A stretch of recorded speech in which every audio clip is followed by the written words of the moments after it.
What is up, everyone? Welcome back to another episode of the JFK Debates Project. I'm your host, Matt Douthit from Dallas, Texas. Today we have professor, attorney, host of the Single Bullet Query, Robert Vitt from California. Robert, how are you? I'm good. I'm good. I also forgot to mention something too.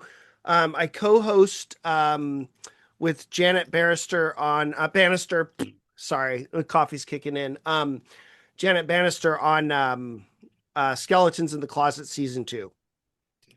Podcast. Yep, yep. Mhm. Gotcha. Now, as far as I'm concerned, you created the first YouTube channel dedicated solely to the single bullet theory, and you did it as a college course. Is that right? Yeah. So I teach I teach the assassination for critical thinking. And it's like such a obviously I'm really into the case, but it's a really good it's a full body workout for your brain, right? And all the stuff that teach for critical thinking, evaluating argument types, evaluating argument structure, argument features, cognitive biases, all that stuff is all throughout the JFK assassination. And the best part is like it doesn't it's not that I teach it because oh I think a certain way about it and unless you think about it the way that I do, you're not thinking critically. It's that you can know like you can be a critical thinker and have genuinely different conclusions about the case, right? It's Yeah. not like a lot of people will say, "Oh, if you don't agree with me, you're too evil or ignorant or stupid or whatever it is," right? But with the JFK assassination, like it doesn't work that way, right? So yeah. So when it comes to the single bullet theory, and again, he, to be honest, I did not think I would be debating the single bullet theory again because I've already done it in multiple videos. hmm Yeah, I've already you've done a debated ton. the single bullet theory. So. Hmm. But you are the exception because, like I said, you have a whole course on it, a whole YouTube channel on it, and you're doing something unique with it. Because most people say, "Oh, it's ridiculous," and they move on, or other people said, "Oh, no, it's a fact," and they move on. Right. But you're doing something, like I said, unique. You're putting historiography to it, Mm-hmm. and that's pretty interesting. Well, you know what I find is like there's so many people who have done the hard work, like that first generation of researchers Yeah. who've done the hard work, like Pat Spear, right? Like these people who are, they've gone through, they've looked at the memos. Another guy, I've read portions of the book. I haven't read all of it, but Breach of Trust by Gerald McKnight. Yeah. Like, these folks have like put in the time, right? They've gone to the archives, they've poured over this stuff, and they have laid it out. And online, when I moderate, like I moderate the Reddit, the JFK assassination Reddit, which is like the Wild West. Um, and like it's like reinventing the wheel, there's like really well-intentioned, smart people who are interested in the assassination, but like they're just not familiar with the timing issues yet, or how the HSCA amends it, or how, well, the scope isn't right, and Yeah. like you run into that same debate 7 times in a row, and you're like, people will say, like, is there some place where all of this is located? Where I can like find all of this. So Yeah. that was kind of the goal. So I like how you're putting historiography into it rather than Mm, glossing over it, as I said. And it made me think, I wrote in my notes here, I wrote, quote, ever so often we need to pause for a moment and instead of talk about what we believe today, we should talk about the evolving history of the topic. You see what I mean? yeah. And but it makes sense though. Things evolve over time as we learn Mm, new information and get new perspectives. So hmm I think this episode is going to be very productive. Did you watch? You mentioned my friend, my dear friend Pat Spear. Did you Yeah. watch our 5 hour I video? did lovingly, and if I knew, I should have taken notes on it. I'll go back and watch it again, obviously. And then you sent his presentation at it wasn't Lancer, was it AARC or something? Yes. Yeah. So, but I want to go back and take notes all of it because there's no way to absorb all of what that cat is saying, like at once. It's just at least for me, right? Like I don't have that kind of mind. Um, but yeah, I really, really enjoyed that discussion that you guys had. I like that it was like thorough, long format, slowly taking these issues. Yeah. Um, the only thing I would have added is that, well, I guess you guys did talk about it. Like, what's one thing that I think that nutters get wrong is like, I just don't see how you can't see the Warren Commission having a political function. Like the goal there was definitely to get this wrapped up before the next election, right? Like they wanted to put a button on it. The Katzenbach memo, it indicates that. I do think it's defensible because most people don't read that first paragraph, but clearly, right? Like you read Philip Shannon's what's it, A Cruel and Shocking Act. Man, they're telling those attorneys like, "Hey, you got to wrap it up. Like we got to go. We got to get this out, and they're like, "Well, it's just not going to be ready." And they're like, "Okay, July or whatever the dates are, right?" Like there's clearly this has a political function. The first time that Warren goes, he says no, and then he goes the second time, and what does Johnson say to convince him? There's going to be a conspiracy. People are going to think there's a conspiracy, and we're going to have this, nuclear war unless we button this up. So, like, I think that when people approach the topic, some nutters, not all of them, not all of us, right, but some of us like don't get how clearly political. Like, the goal was definitely for the Warren Commission to try and get this down to just being Oswald, right?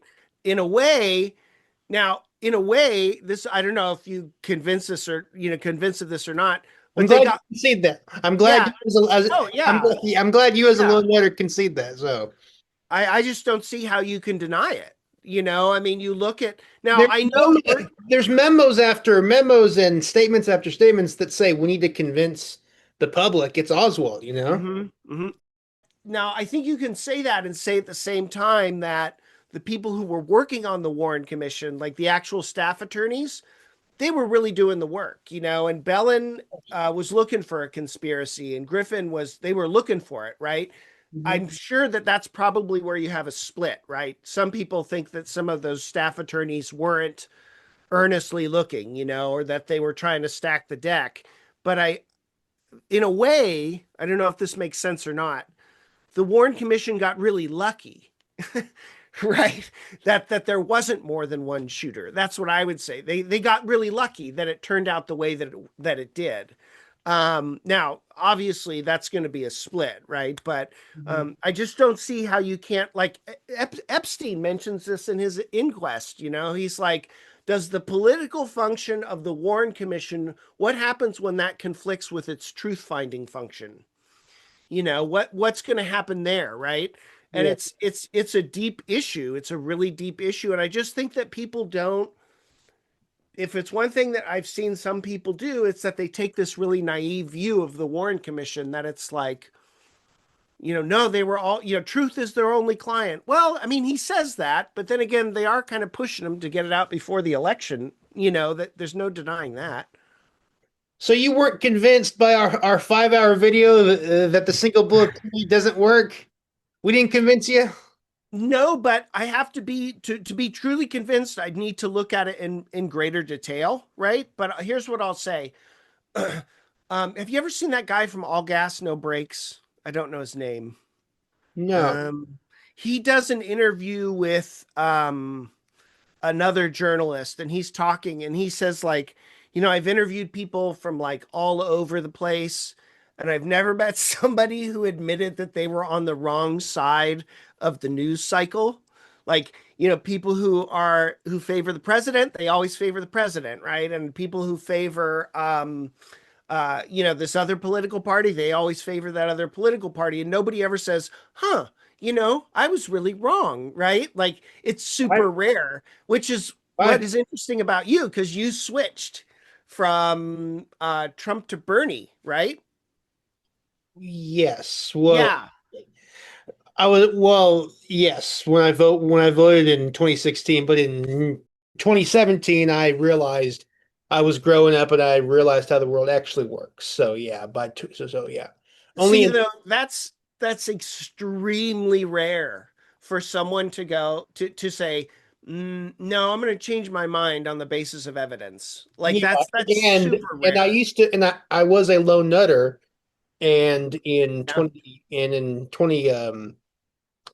15, 16 I changed my mind when I read Pat Spears' website. So Ah, yeah, Pat Spears should have written. Did he never wrote a book, did he? Or he hasn't anyway yet. it is a book online. I know the whole website, but I mean he never like published in a Yeah.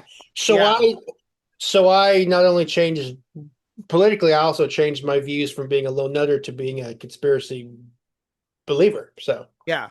Well, that's just it, right? And that's the difference often is that you will um I heard Fred Litwin make this comment and he's been doing this longer than I have, so he would know, right?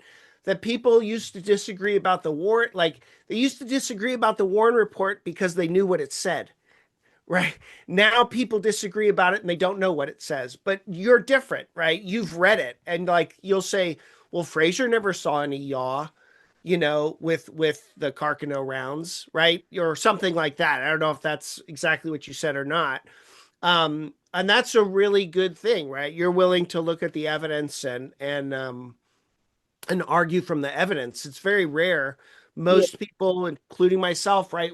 I don't always know why I'm arguing the way that I am, but you're a rarity in that sense. You really do argue from evidence. yeah. So it's interesting. So let's talk about evidence. You said on your YouTube channel, you said, quote, and I wrote it down, you said, quote, I have to confess, I don't get it. I don't get why people say that that the single bullet theory, Mm, why they say it exceeds the laws of nature, because I don't, mm, because it doesn't. It conforms to the laws of nature, end quote. That's what you said. mm, mm, mm. Do you really not understand why people say that it exceeds the laws of nature? You Correct. Yeah. really? Yep. Because Could you steel man my position at all?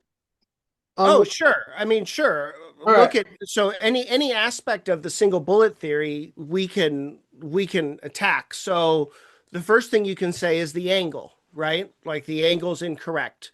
Now there are different places where you can fight that. You can say the angle on his back, the location of the wound is disputed, right? And then you can say the path through the body. Like you'll say it should have hit a bone, it should have hit a rib, right? And there's this kind of argument about, how does it, Lamar Waldron says this, how does it go in, right? It sort of goes in higher than it comes out, and yet it comes out going down, right? Like there's this kind of geometric problem with it. And then you can argue about the placement and alignment of Connolly and JFK. And you can say, look, this doesn't work. They're not in the proper alignment in order for the bullet to move from Kennedy to Connolly and then do Yeah. that, right? So that's like one easy place to start. And then you can argue about the timing, right? That there's not enough time for the Carcano to shoot and cycle twice, but of course that's kind of the origin of it, right?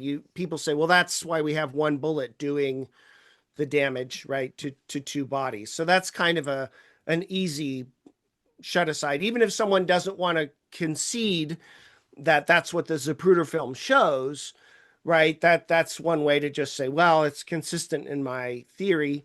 And then you can talk about obvious things like the condition of the bullet. So, the bullet goes through, what is it, 7 layers of skin and 15 layers of clothing or something, and it breaks a rib and it shatters a wrist and, produces all these wounds, and yet it looks pretty darn good.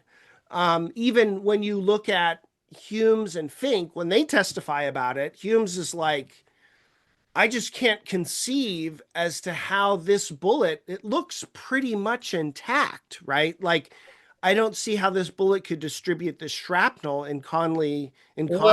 With sorry, real quickly on that, I Yeah. concede that conspiracy believers and critics have been wrong whenever they, including Sarah Wecht, were wrong whenever they said there's more metal in Connolly than what's missing from the bullet, right? Mm-hmm. So, but and I explained that in my video with Pat Spear. In fact, that was pointed out, years ago, as I said, in 6 Seconds in Dallas, how Mm. the critics have been wrong about that. So I can concede that. And you're doing a good job at steel manning. So far, you said angle, path through body, alignment, timing, and what else? Medical evidence,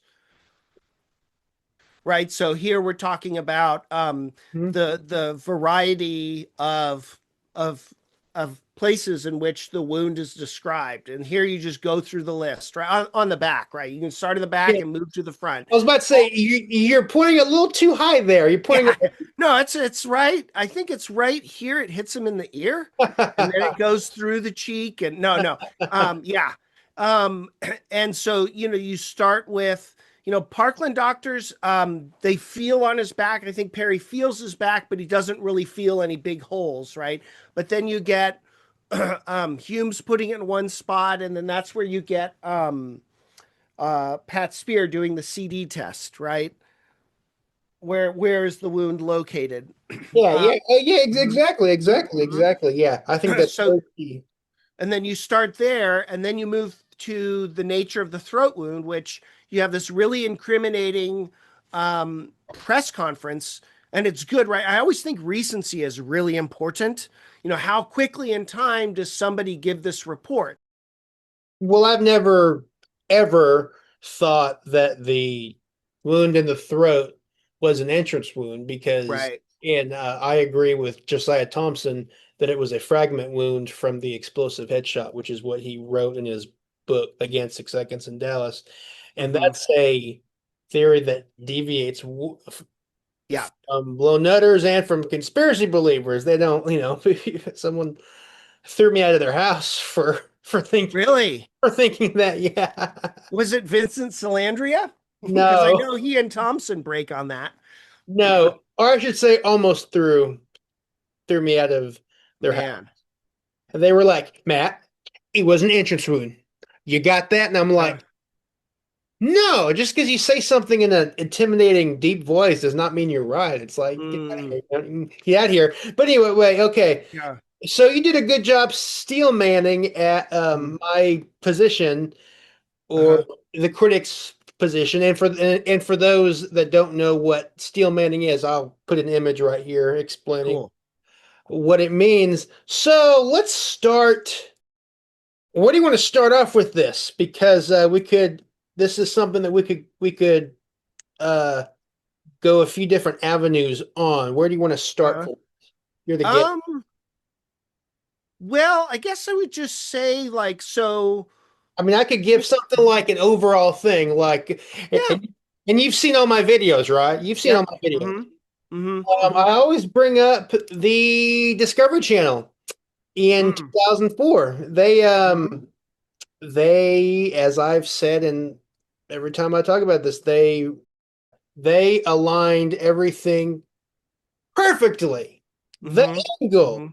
the Mm-hmm. distance, the kind of rifle, the kind of ammunition, realistic human bodies with bone and skin and muscle, and they as the best thing that they could ever do, and they fired it, and it exited Kennedy's chest, Mm-hmm. and Mm-hmm. it made an enormous wound on Connolly's back, Mm-hmm. and it tumbled and it broke two ribs, and it didn't penetrate his thigh. It bounced off his thigh. So, I Mm-hmm. mean, To me, I think the final nail in the coffin, as I said, for the single bullet theory was in 2004 on that Discovery Mhm. Channel program. You can't get any better than that, in my opinion. Okay, so let me just repeat it so that I've got it down. Here you have a group of folks. They're explicitly trying to recreate the exact conditions that under which this crime is supposed to have occurred, and yet they don't recreate the tracks of the wounds exactly, and it doesn't line up. The bullet does more damage than it was supposed to have done. And the Um, bullet mhm, was bent in half. mhm. And so that's that's good evidence that this theory is not correct. Yeah. Okay.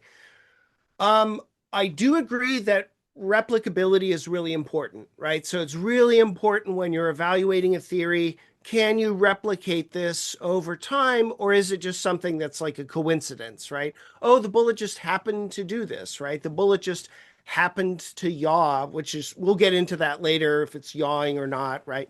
Um, well, can you reproduce that, right? The bullet just happens to emerge a certain way after passing through soft tissue and it itself is not damaged or something, right? So I agree, replication is really important.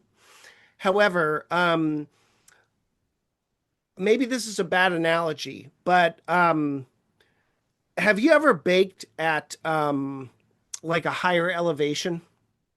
Baked at a higher elevation? Mm-hmm. Like in the mountains? Yeah. No. What you find is because the pressure's different, the elevation's different, your baking recipes have to be different. And if you the baking is this really complex physical chemical reaction, right? And you can make like my grandmother was really good at making meringues, and she got to where she could make a really good meringue like every week. Um, but sometimes they were a little bit different, even though the measurements were the same and the oven was the same, right? And the pot was the same and the pan was the same. And what were those differences? Well, they're like super small differences that we might not notice, but would have a huge difference. I've made divinity. That's something similar where it has to be at a certain temperature outside. Okay. Yeah, so yeah. And so when you're looking at ballistics, I mean, maybe the way that I can explain how I think about it this way. This is going to sound weird. You could have, you could go that same day with that same rifle and have those same people run through that a second time. And I don't know that you'd have exactly the same outcome. Well, I like I said, I think they got the human bodies exactly the same measurements, exactly the same as Kennedy and Connolly. They put Mhm. them in the exact same positions based on the photos and the films at Zapruder frame 224. Mhm. Um, and they measured down from the mastoid process exactly where the back wound was on President Kennedy, and Mhm. they got the limo dimensions correctly, and they got the Mhm. slope correctly, and they got the angle. I mean, everything was recreated Mhm. exactly Mhm. how it was, and they Yeah. fired at the spot where it is on Have, Kennedy's back, and it came out his chest, mhm. and so on and so forth. Yeah. Um, have you ever It's a run big into deal. have you ever run into somebody who shoots or is ranked as a shooter, like as a sniper or recreationally they're a shooter? Um, I only mention this because I have a student who was, and he would make his own ammo, and that's because he wanted to measure out the number of grains of gunpowder per bullet. And that's because even with the best manufactured ammunition, there wasn't sufficient uniformity in the rounds to guarantee that he would always be shooting the same way. And it was just a matter of a couple of grains of gunpowder, but it was enough to make the difference when he was competing, that the shot would be different. And then I think about something like, everything was exactly the same.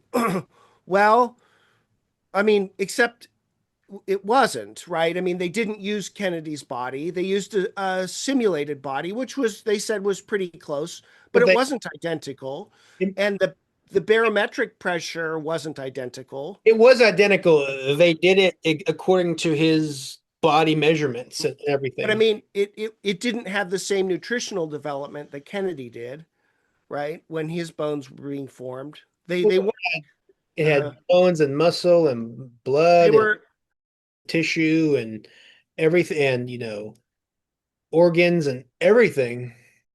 mhm. How But more? it didn't have actual human organs. It had simulations of Yeah, them, right? But they weren't identical. And when you go for something like ballistics, those initial conditions, even down to the number of grains of gunpowder in a round, can have a significant impact on the outcome.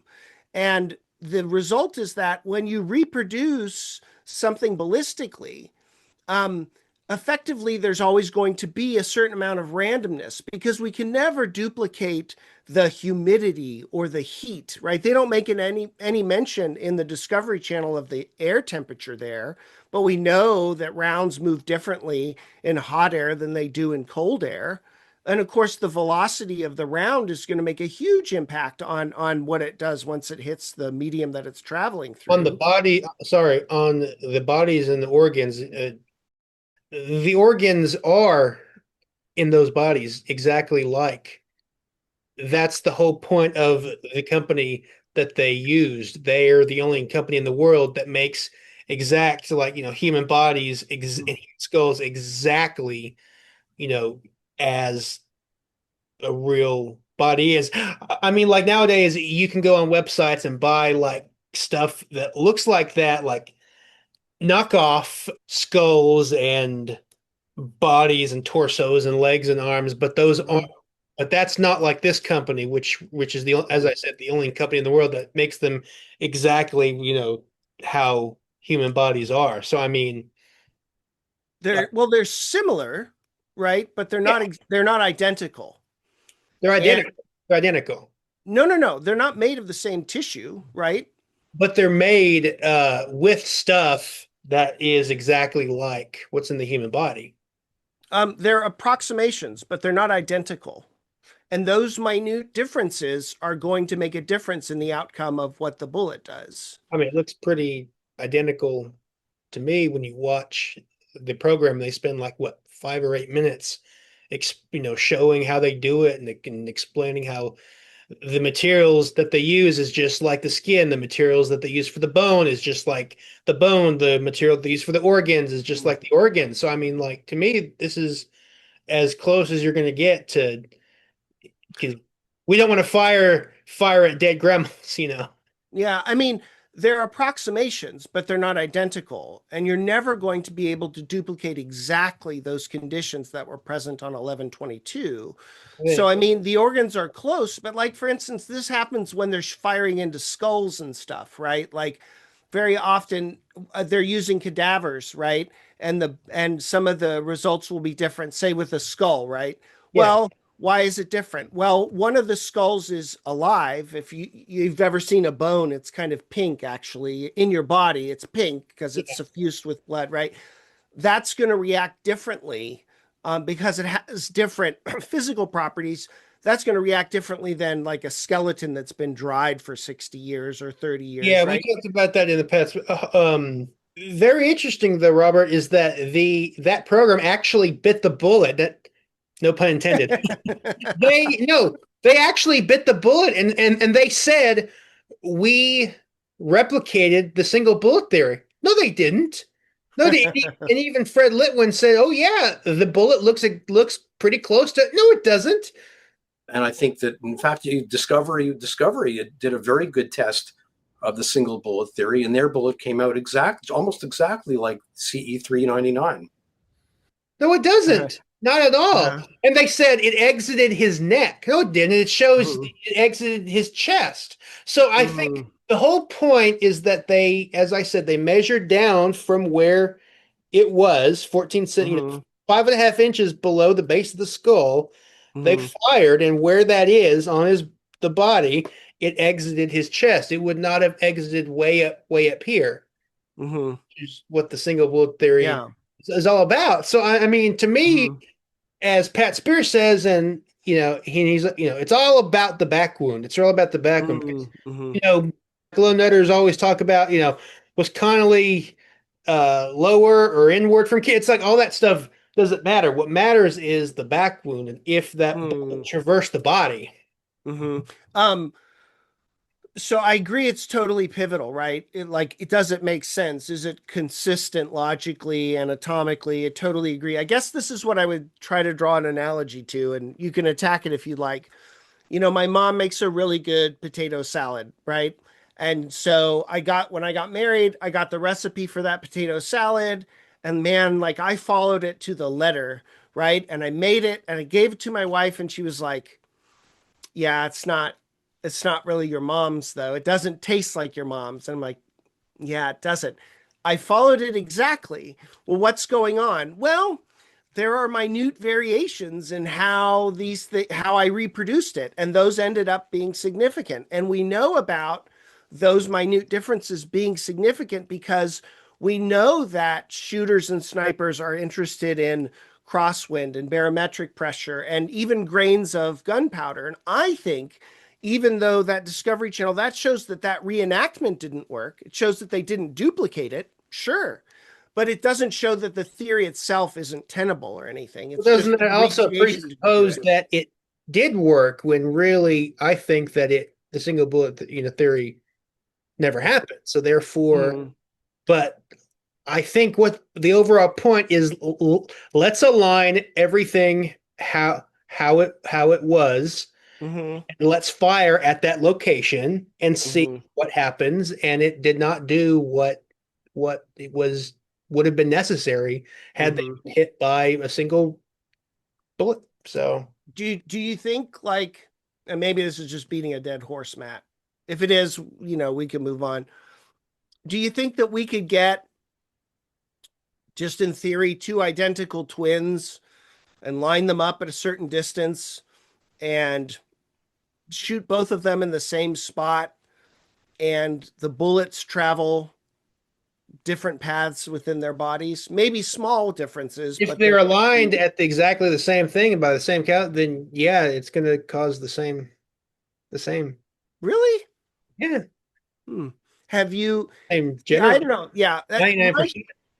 my experience is very different in that it's my understanding, for reasons that have nothing to do with the assassination, that very minute differences can make a huge uh So can really make a big difference. So I think the Discovery Channel shows, yeah, they didn't recreate it exactly, but I don't think it follows wait, that wait, wait. it You did, said you said that they didn't recreate what exactly? the conditions. Of what? 11/22/63. Of what? Well, they don't talk about humidity. They don't talk about barometric pressure. They don't talk about the number of grains in Oswald's rifle. They don't talk about using Oswald's rifle itself. You said They're that just trying to approximate it.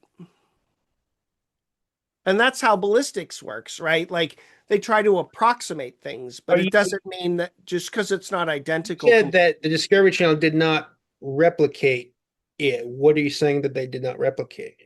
They didn't exactly replicate the wound going through Connolly in the same way, right? Like it hit two ribs instead of one. I think, as I said, I think the point is let's see what it would do if a bullet hit him on the back and where that bullet would go Mm-hmm. after it traversed his body, after it traversed his chest, and they got it to do what you guys say it did. Oh, it tumbled, and it made an enormous wound on Connolly's back, which he did Mm-hmm. not have, and it broke two of his ribs. And it didn't even break the fifth rib; it broke like the eighth and the ninth rib or something like that. And Mm-hmm. so, I mean, Do you think though that the analogy involving my mother's potato salad I is, get is I get correct? it, but I feel Yeah. that that's just like a appeal to possibility. It's like, well, Mhm. maybe this or maybe this. What I'm trying to do is I'm Hmm. trying to deal with the evidence that we have. And you Hmm. said something like, well, they didn't recreate the single bullet theory in the Discovery Channel. And I'm like, well, isn't that kind of a flawed assumption to assume that the single bullet theory did happen?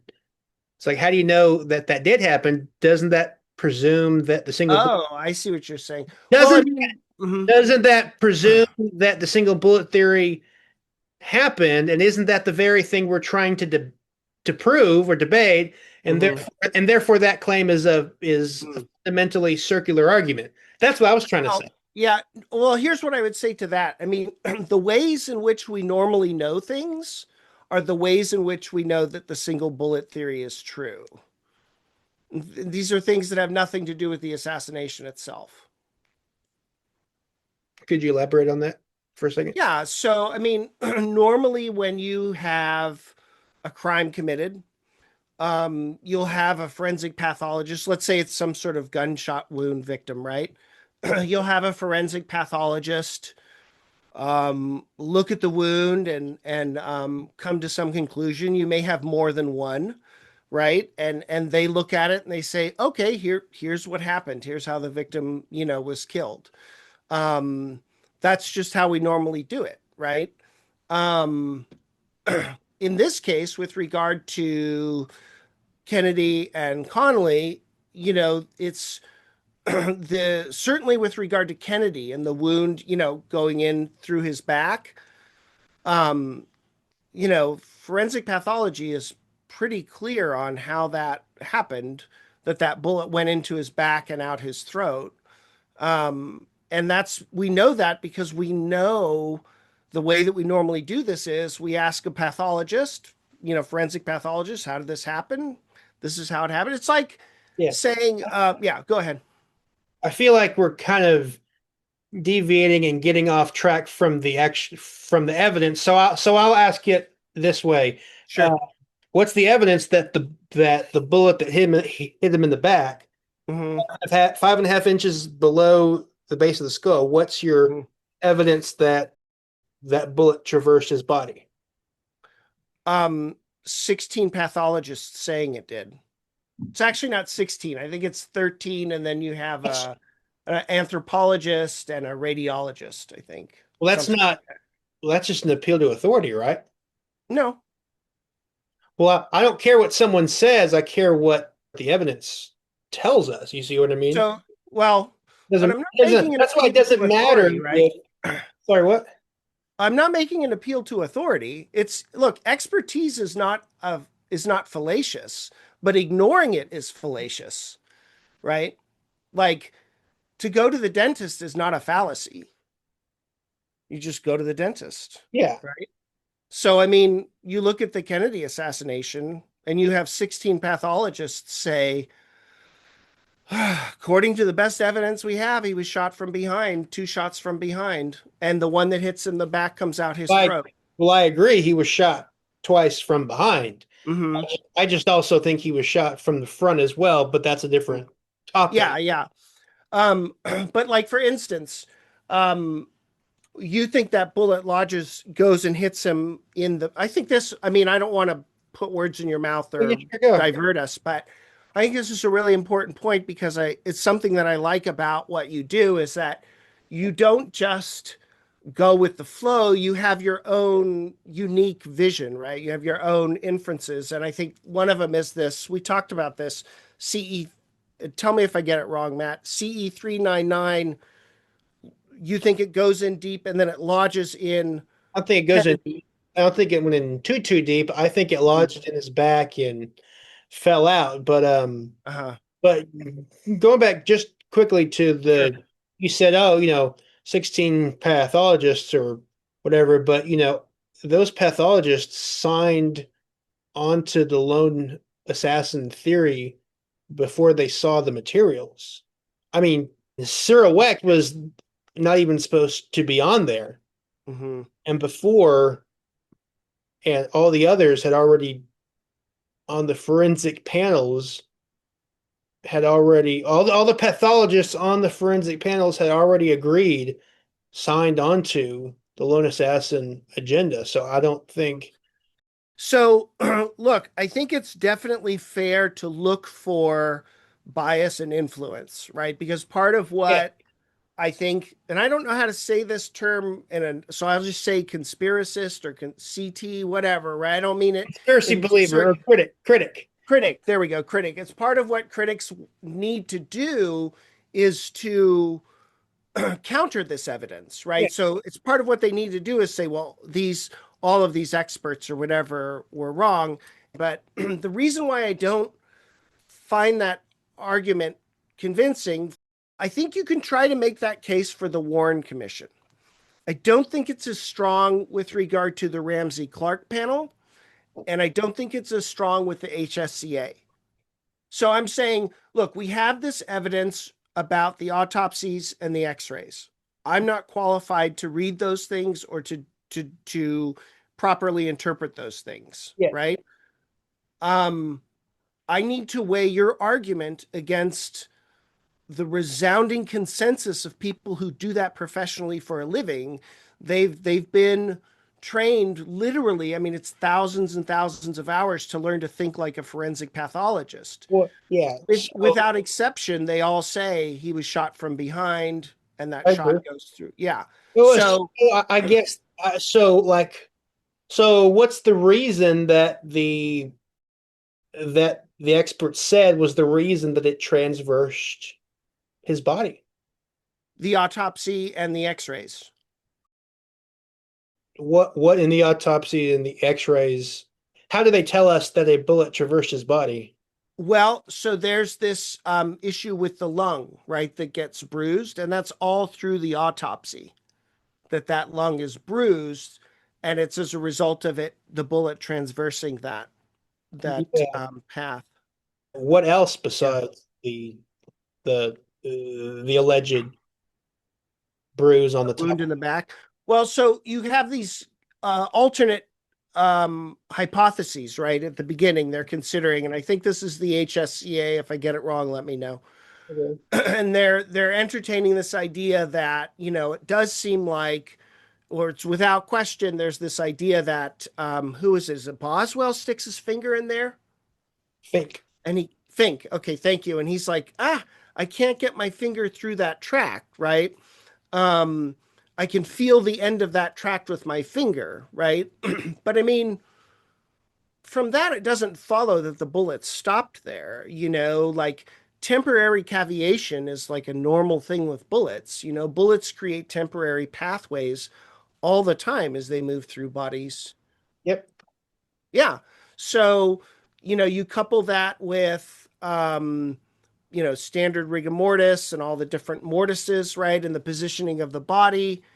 There's nothing that would mean that there needs to be a pathway all the way through several hours later after the body has been shifted and moved and the tissue is settled again. Like I Mhm. like I said, they spent several hours as a matter of fact, Mhm. trying to establish a path at autopsy through the torso. Mhm. They just could not. And they couldn't. What do you think it says about the claim that the bullet didn't go all the way through? That the people who originally had that idea, the people who were there trying to pierce that track, eventually abandoned that idea and say, "Oh no, it went through." You mean Hume's changing his mind on that? Hmm. And Fink too, right? And Doesn't Fink say that it goes all the way through? well, that's later. I'm talking about during the actual examination. I'm not talking Yeah, later but I on. mean, they had better They say, evidence than. "Oh, there was a hole here. I guess it somehow exited his throat up here." No, I'm not talking Mhm. about that. I'm talking about during the actual examination, how they spent Mhm. direct quote hours trying to establish a track through the torso, Mhm. and they just couldn't. But Right. they not only stuck their finger in and said it doesn't go anywhere. They set the body up, as I said in my Martin Kelly debate. They moved the arm and try to Mhm. get all that, and was trying to recreate how he was. You know, Mhm. But um, that's consistent with temporary caviation, which we know happens all the time. We know it happens with Carcano bullets, right?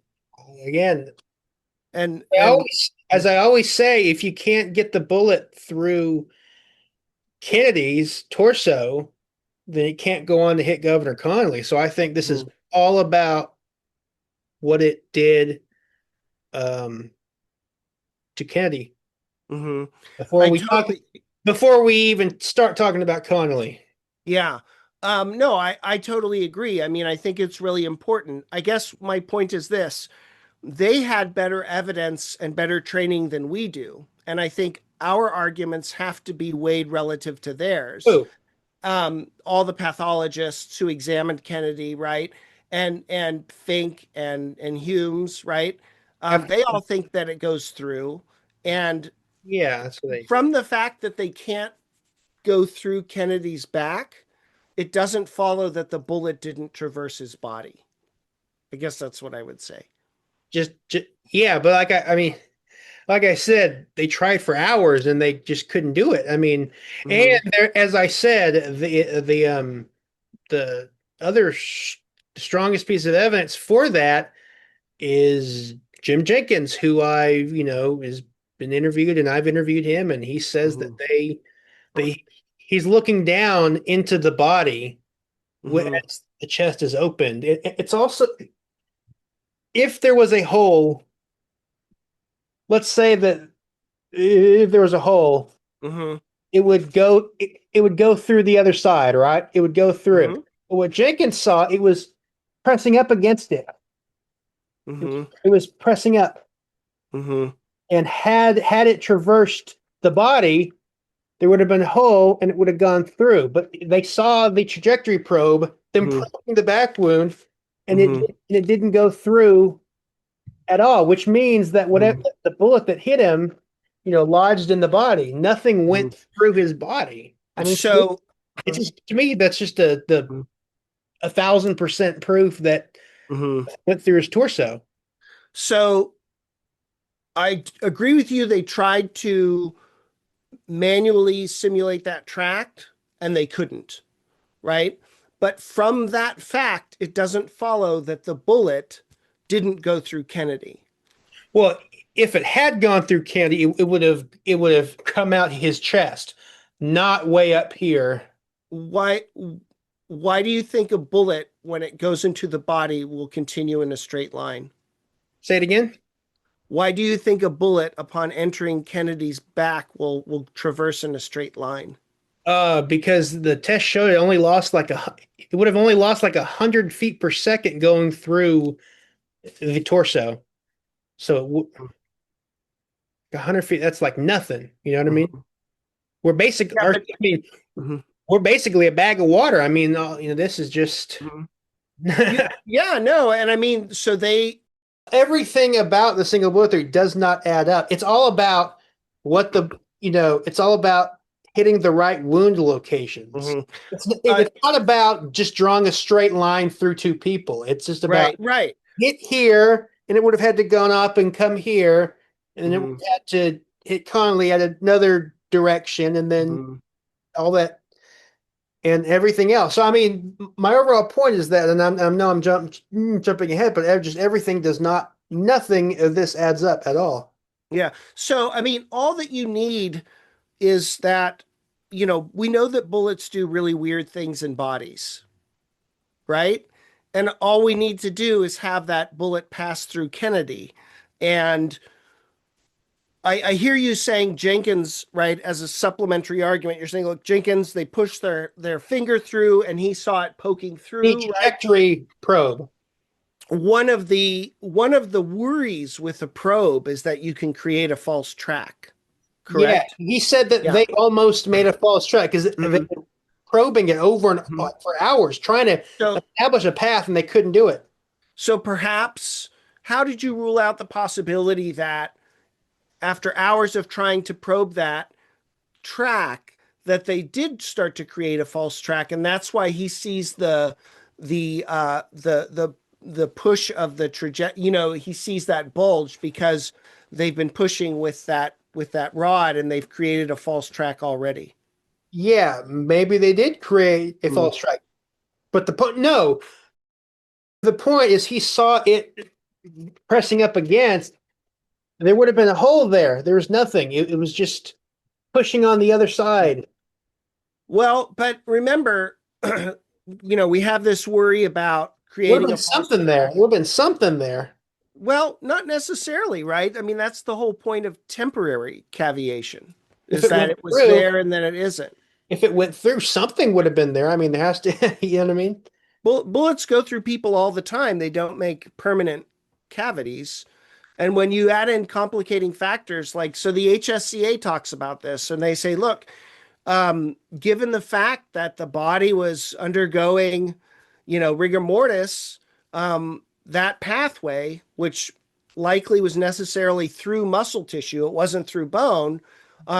It makes sense that you wouldn't expect that track to go all the way through. I'll insert right here what they said. But again, I just feel like that's just a possibility fallacy. It's like, Mhm. well, maybe this and maybe that. I'm not saying you. I'm just saying that Right, right.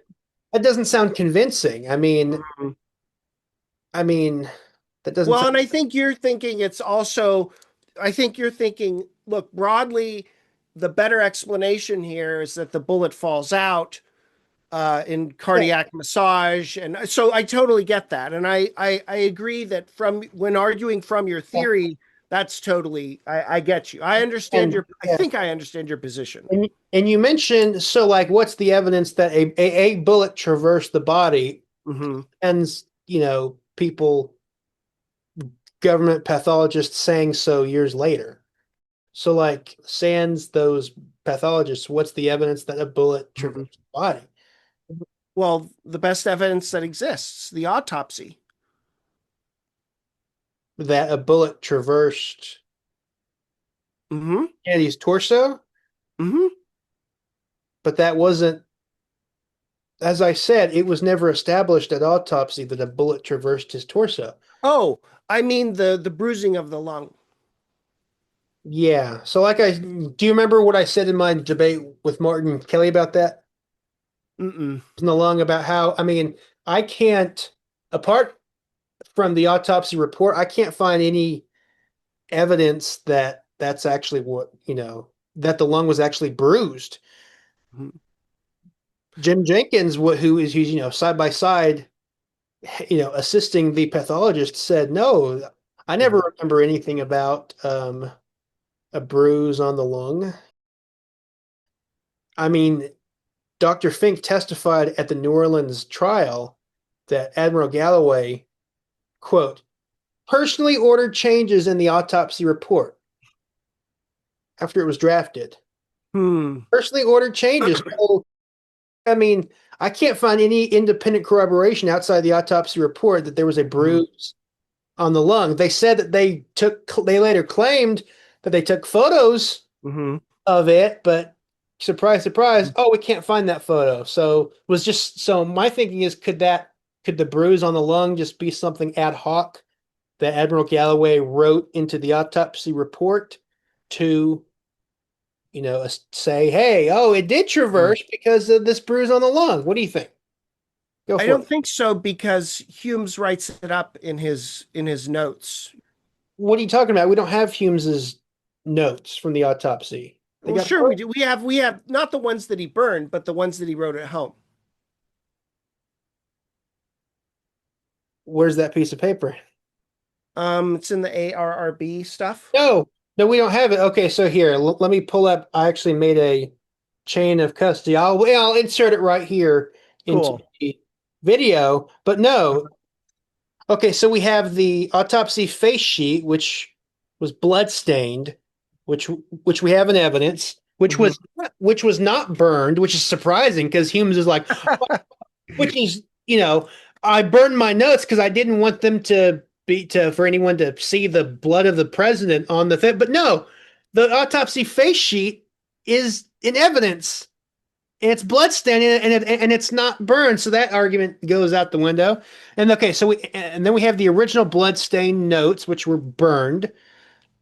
And then he said he copied that onto fresh paper. Where's that? Hmm. It's missing. We don't have it. No, no, we No, no, do. no. And then that was supposedly made to write the first draft. That was also burned, which was not stained with the president's blood. That was a huge revelation to the ARRB. he not only burned his original notes, but he burned the first draft of the Mm. autopsy. And then that was made to write the handwritten autopsy report. And then that was made to write the final autopsy report. So again, we don't have the original bloodstain notes or Mhm. the notes that he copied onto or the first draft. We don't So, we don't have those three things which would confirm or Mhm. deny whether there was mention of a bruise on the lung. so And is it your argument that Fink and Boswell and Humes all made up the bruised lung no, and added it later? Finks testified that Admiral Galloway ordered changes to the Mhm. autopsy report. I don't know. I don't know about that, but I'll have to look at it. But I mean, it seems to me like a necessary consequence of what you're saying is that Fink, Hume, and Boswell, all of them have to lie That's a possibility. about that.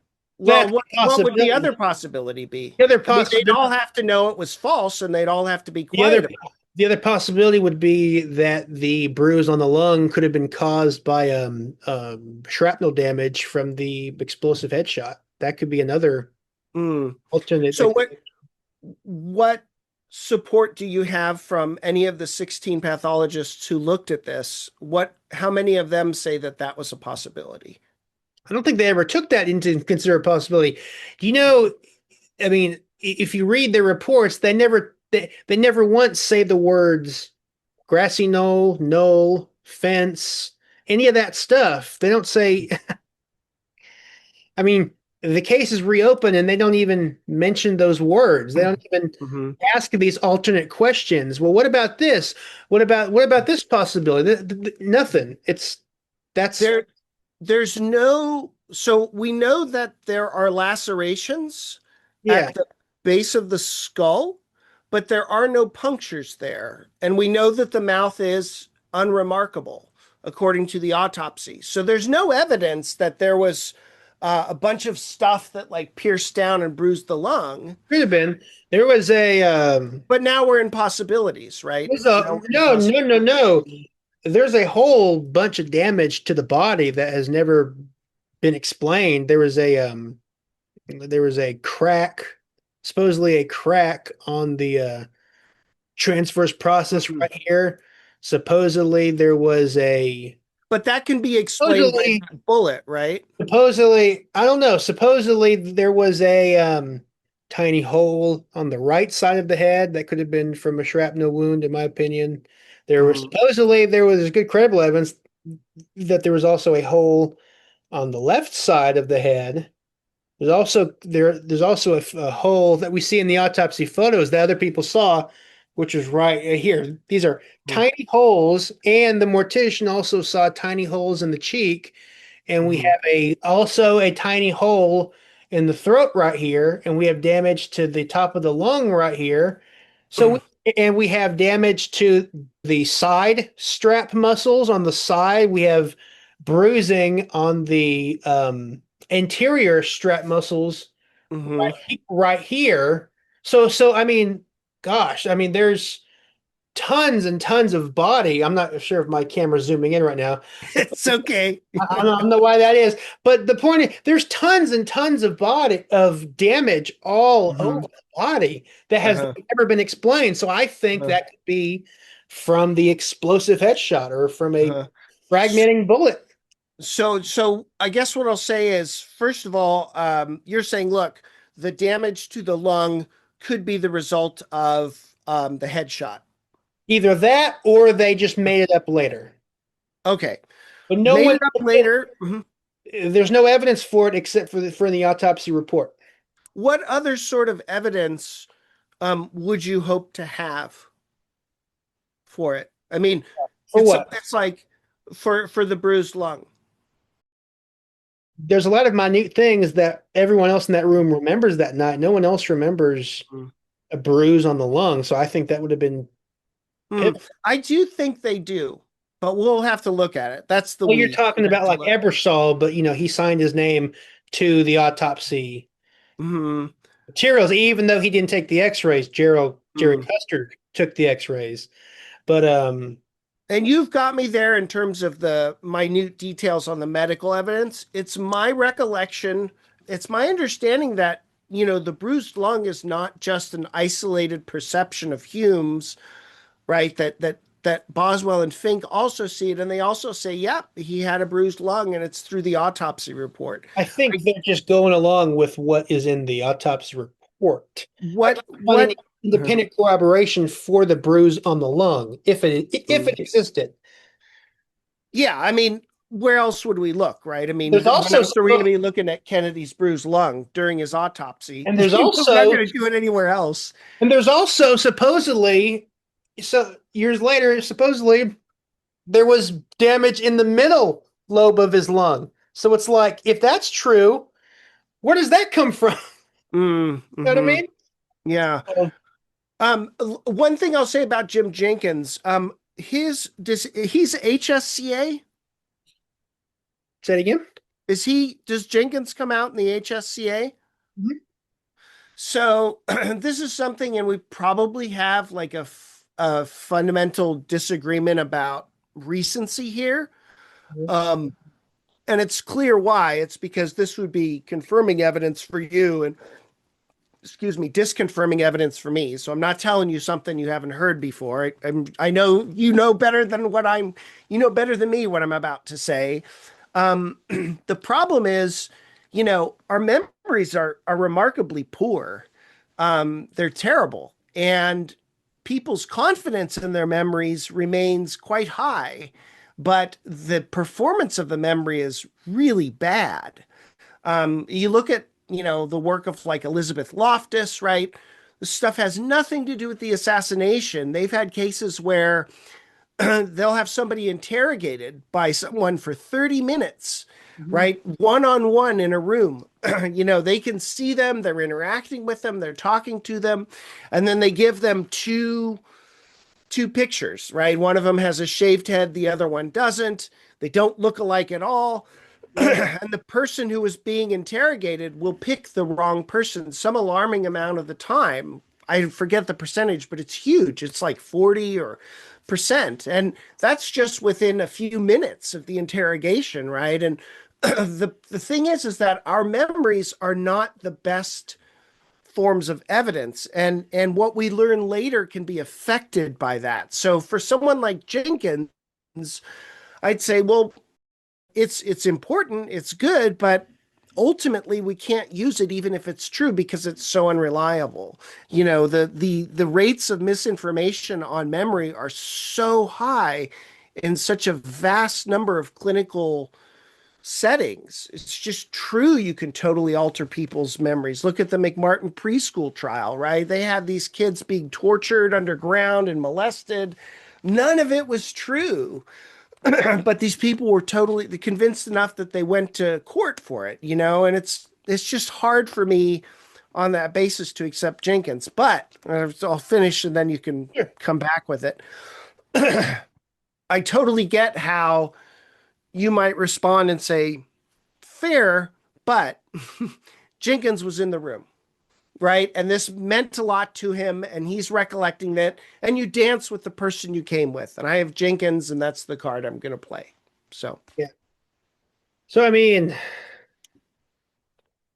as I said, it's also very possible that again, we have so much damage all over the body. It seems obvious to me that all that can be explained to a, fragmenting bullet mm, by the headshot. And hmm of course, we see, that's what we see in the X-ray. hmm So I'm like, and supposedly we have a bruise on the middle of the lung as well, as I said. So hmm it's like all this, I once asked someone if someone's hit in the head with an exploding bullet, could shrapnel come out of their throat? And he was like, "Oh yeah, easy." Well, what about here? Oh yeah, easy. So I mean, hmm but Fair. Yeah. I mean, I guess what I would say is, you can hold to the single bullet theory and then still agree that Kennedy could sustain damage as a result of the headshot. what about the first rib? As Pat Spear pointed out, what, years ago? There's Mhm. the first rib in the way. If you draw the ribs around where they put three Mhm. wounds.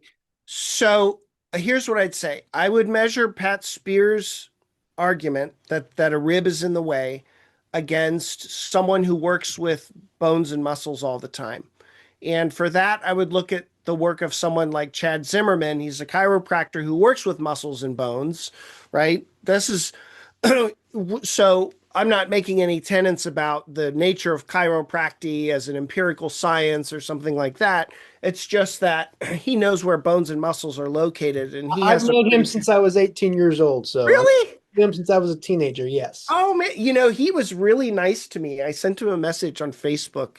He didn't know who I was, and he was really polite, so I appreciated it. He was very nice.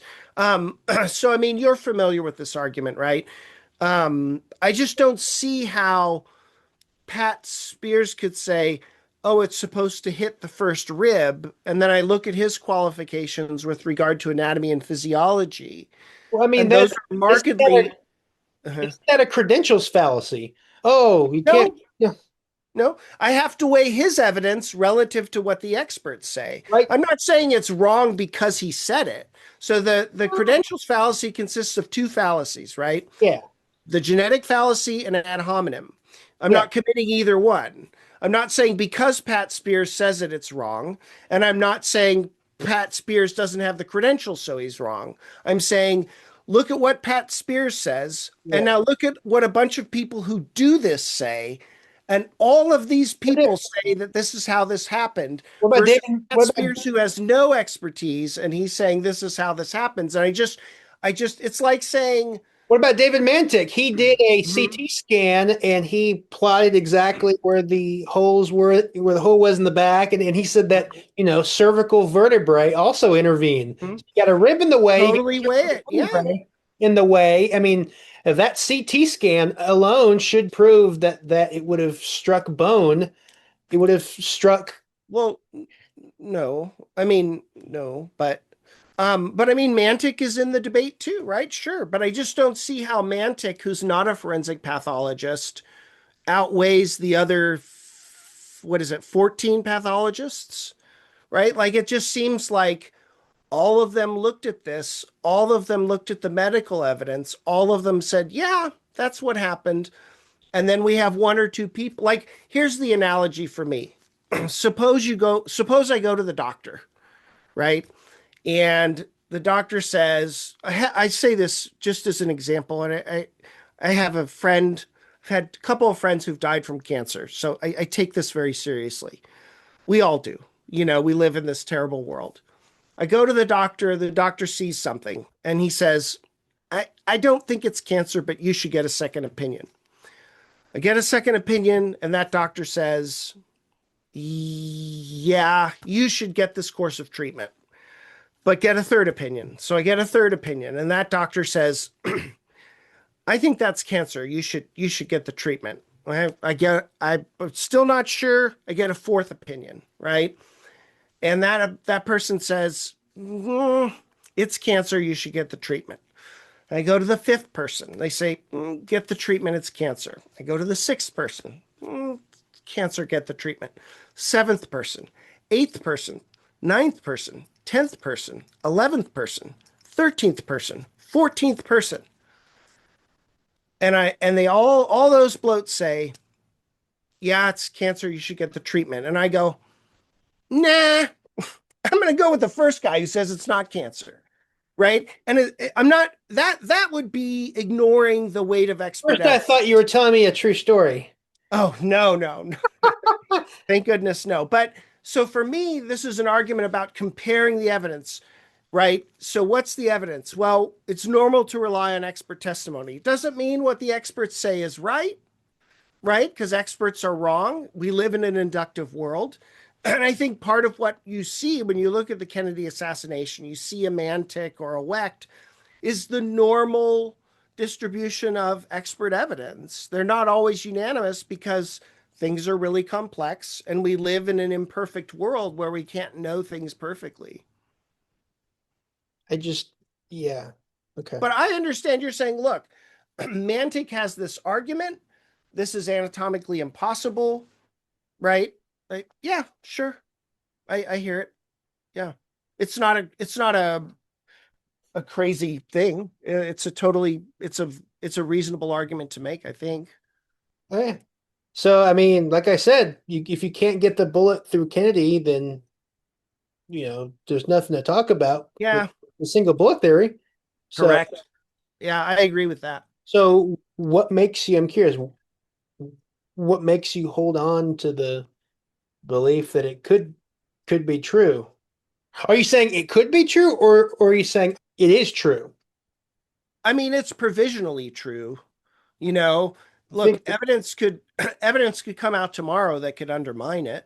It would I mean, be, I think it I would be think. unlikely, but I think the whole thing is not just drawing. It's not about just drawing a straight line between two things. It's about if it entered here, what would it have hit? Where would it Mhm. have exited? How much would it have, then it would have tumbled, then it would have hit Connolly sideways, which it didn't. Then it would have, most likely broken two ribs lower Well, it down. didn't. It did not. So it's like we're seeing what most likely it would have done when we recreate it, and like nothing is even, it's not even close. Mhm. Not even close at all. So it's like there's no what's so what's wrong with saying, what, this probably Yeah. does not work.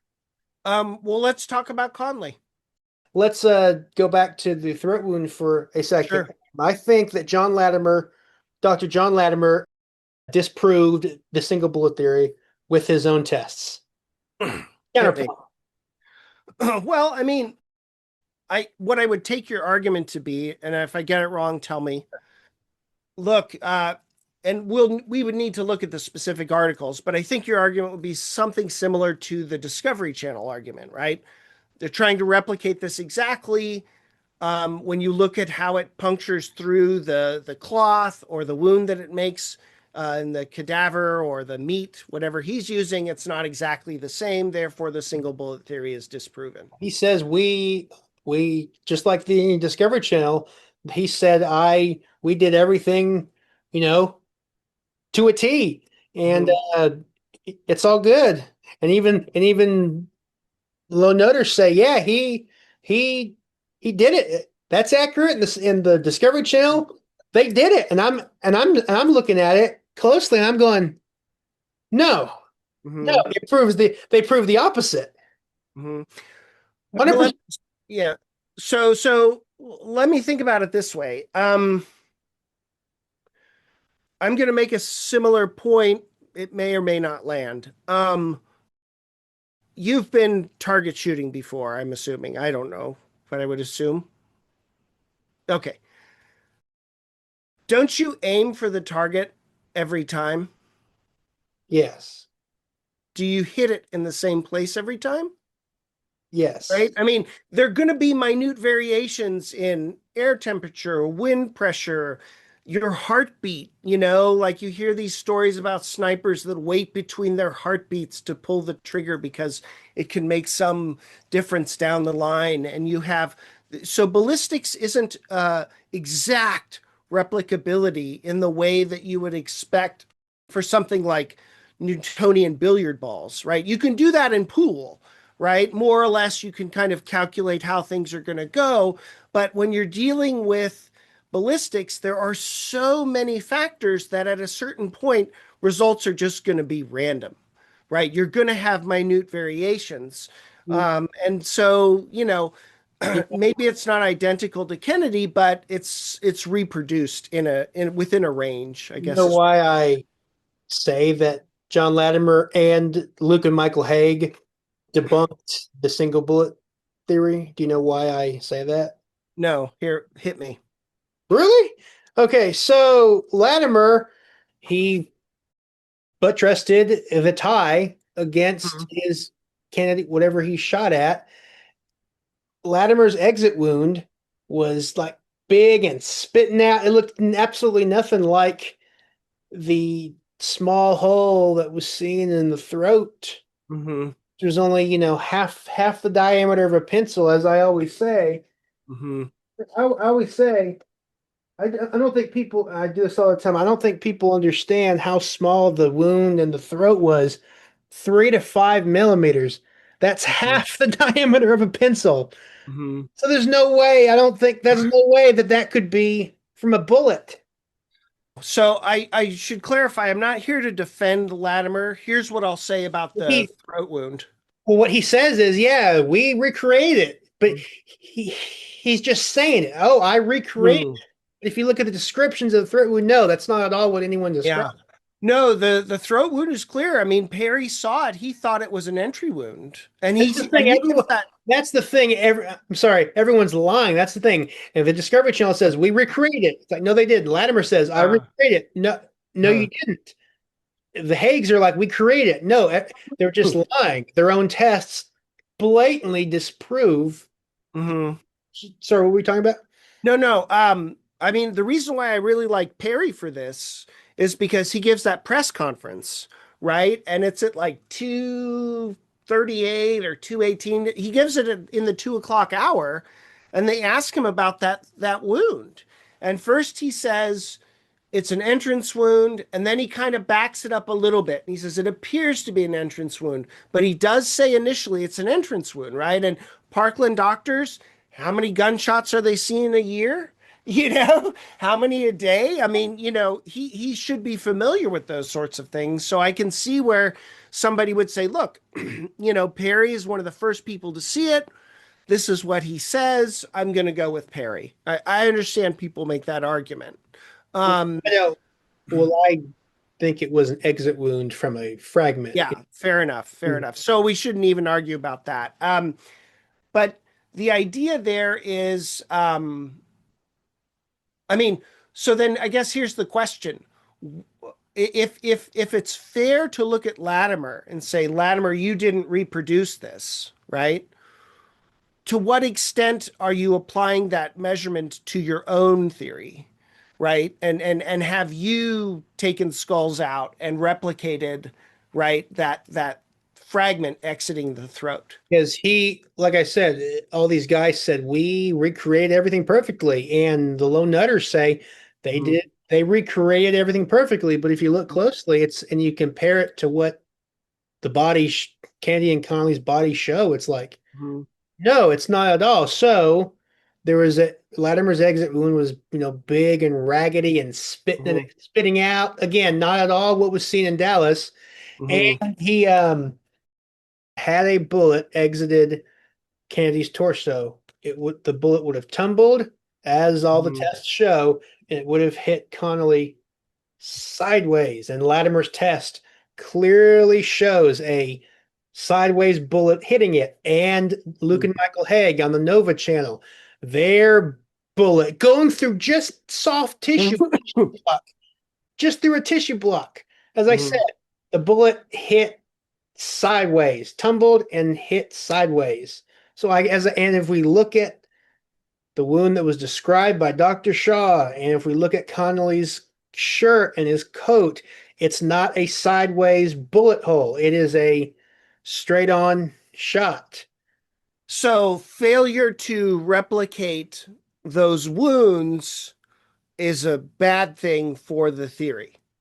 No, I'm saying every single time you fire a Carcano bullet, Mhm. it tumbles it tumbles, and they Mhm. showed that in the Nova program. Latimer Mhm. over and over and over and over, it tumbles and it hits whatever it hits next. It hits Mhm. sideways, not straight on shot. But Mhm. But I finally, mean, if you look, so yeah, but the fact that they couldn't replicate the wound is a bad thing.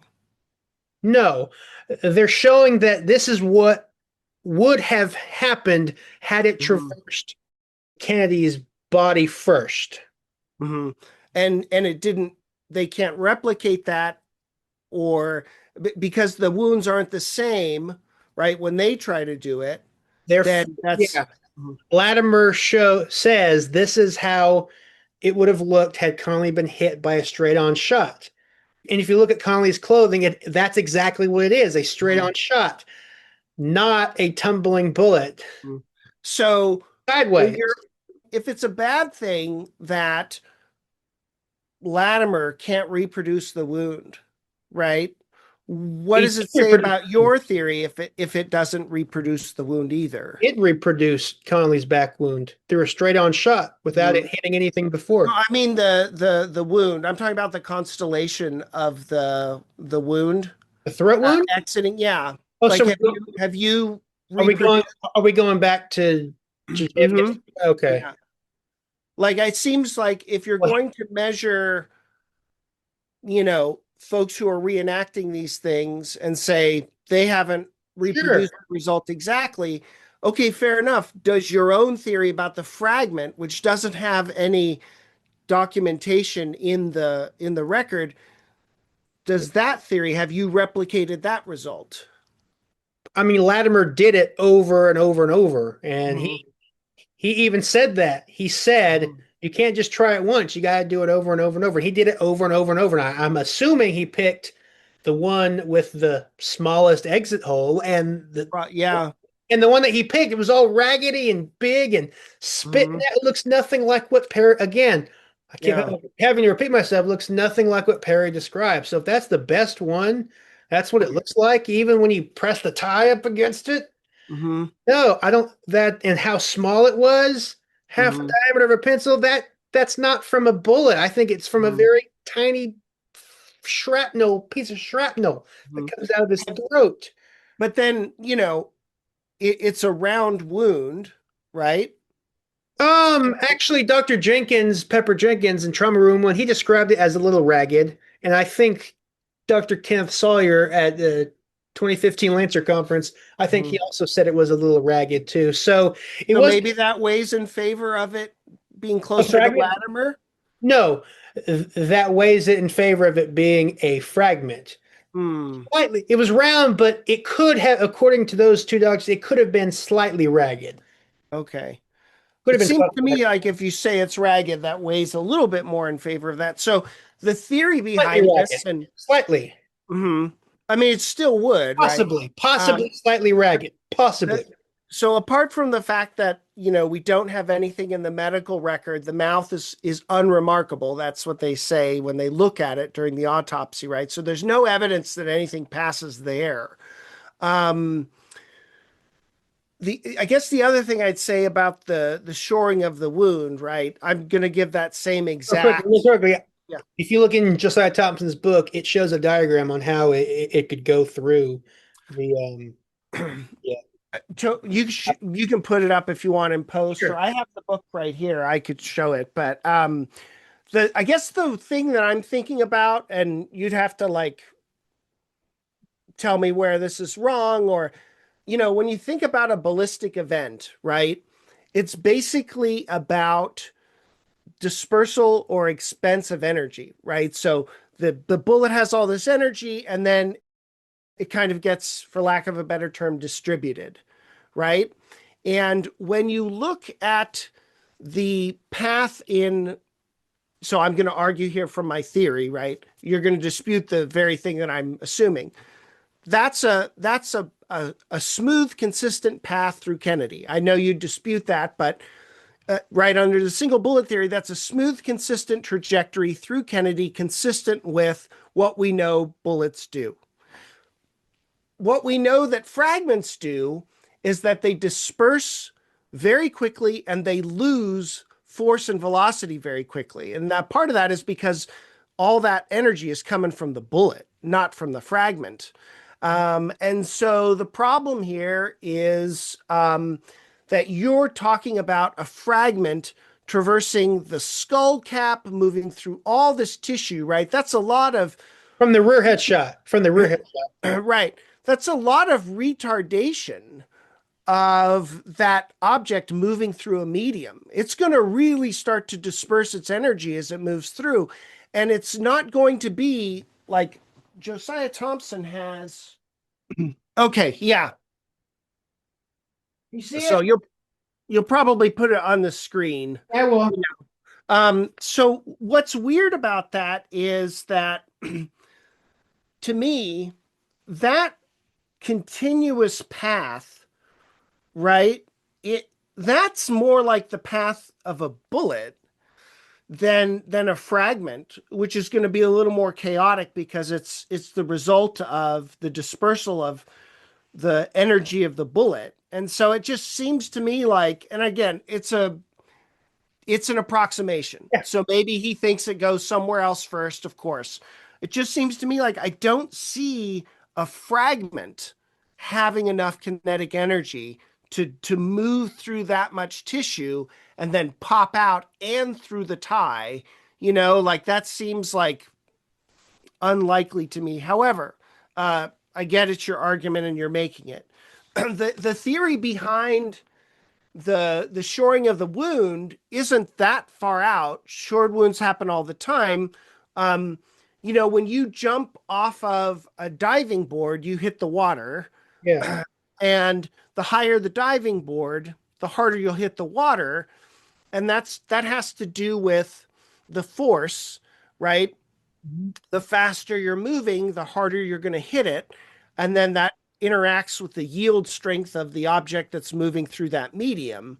And if you jump from, like, I used to live by the Brooklyn Bridge, and it's a terrible thing. People would say, like, I'm going to jump off the Brooklyn Bridge, and then they die, right?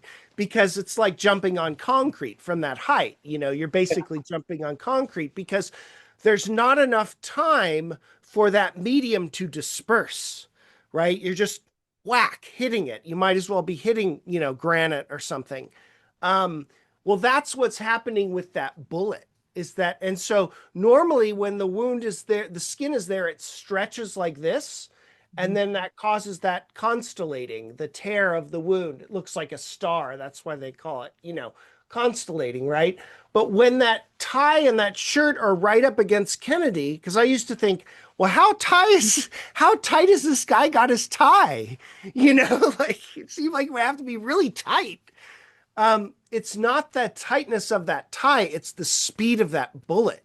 And because it's moving so quickly, it's like hitting that water when it's still concrete. It doesn't have time to move out of the way. And so what happens is that skin doesn't have time to move and stretch and be torn because that fabric is pushing against it. And it's hard to think about, at least for me it was, to conceptualize an object moving at such a high velocity. And if you can at all extract from that idea of, hitting the water to that bullet moving through the skin, I don't expect that to convince you, but that's the idea behind Perry. That's why it looks like it does. And it's interesting that the Clark panel wrote in 1968, quote, when they viewed Kennedy's skull x-rays, they wrote, quote, there were multiple fractures of bones of the calvarium bilaterally. These fractures extend into the base of the skull and involve the floor of the anterior fossa on the right side as well as the middle fossa in the midline, end quote. So it's like people like, whoa, wouldn't there have been damage at the base of the base of the skull and everything? It's like, well, it's right there, in the Oh x-rays. yeah, So, totally. so a bullet or bone fragment from the explosive headshot could have come out the throat, could have come out the throat. And if, as I believe it, he was shot at frame 327, as Josiah Thompson says in his new book, if he's leaning over, then that can work. If he's Mhm. leaning over and it comes out, the fragment comes out of his throat. Yeah. Mm. Yeah, I mean, I hear it. I hear it. I think it is an argument to make that's based on evidence, and it's an attempt to try and work from what we know. And I think what happens is you have, like, Daniel Sheehan. I don't know if you know him. He has a really good set of lectures about the assassination online. He taught a course at UC Santa Cruz about the assassination. He goes way into like S teams and all that stuff. Like, I don't agree with his stuff, but he had a really good idea. Like, he said, what happens is you look at the evidence in this case, and if I misrepresent it, it's my fault. And it kind of depends on how much you distrust the government. And the more you're willing to turn up the volume on that, the more you're going to slide that ruler when it comes to medical evidence or eyewitness testimony or ballistics, you know. And so somebody who's really distrustful of the FBI or, you know, someone in the military making an Just, alteration I'm to, just talking about what the evidence shows. I'm not talking about, who did well, it I or mean, what my but beliefs. we can't ignore expert testimony. I mean, expert consensus is how we like work in our day-to-day life. It doesn't mean experts are always right, Talking about but I the mean, pathologists again. hmm? Are you Yeah. talking about the Mhm. pathologists again? I know it's a riveting argument. Yeah. So, I mean, Yeah. to me, that just, like I said, to me, it just sounds like a argument from authority. You know what I mean? Hmm. Hmm. I think we should just, Move on. but, so you know how lone nutters say, like, the wound in Connolly's back is, Mm. key thing because it went in sideways in its keyhole or oblong or figure eight or butterfly configuration, whatever you want to call it. Mhm. They say because of that, that proves that it hit something before, and that thing must be Kennedy. Therefore, the single bullet theory is true. But like I said, going back to the Discovery Channel, Mm. it exited Kennedy's, it went through Kennedy, and it made an enormous hole. It didn't exit Kennedy, though. Let's talk about the wound on Conley. It did exit Kennedy. What are you talking about? No, not in the Discovery Channel. Exit, yes. What are you talking? Yeah. No, that It, wasn't Kennedy. That was a ballistic dummy. what a pedantic point. No, I'm talking about. But I mean, it's not when you get down to ballistics, right? Minute Well, variations I'm are talking about it exited the Kennedy model, Kennedy dummy. Yeah, and it made an enormous wound on Connolly's back. so. That should be game over. Remember, you're going to get minute variations that have a significant effect. Think about shooting at a target. You're aiming for the center every time, and yet you don't hit it every time, even though you're trying the same thing every time. Now, thinking about Conley, I agree with you that that wound, Shaw comes along in 78 and says, hey, that wound is like not that, it wasn't that size. That's the size after I cleared it out. He doesn't even say that later on. He said it in his testimony in 1964. Fair enough. Um, but he still is clear that it's an elliptical wound. Well, yeah. Even if Yeah. you look, even if you look at Latimer's test of him just shooting Connolly straight on without going through Kennedy first, if you look at Latimer's tests, it shows an elliptical, straight on shot. It's still Mhm. elliptical. Ellip- Totally. Now, on what it's a basis? perfect circle, except Yeah. On what basis did the HSCA exclude the hypothesis that it was an elliptical wound as opposed to a yaw? they said it. Well, that's where they say, well, it's good enough. It's good enough No, to be considered a tumbling bullet. no.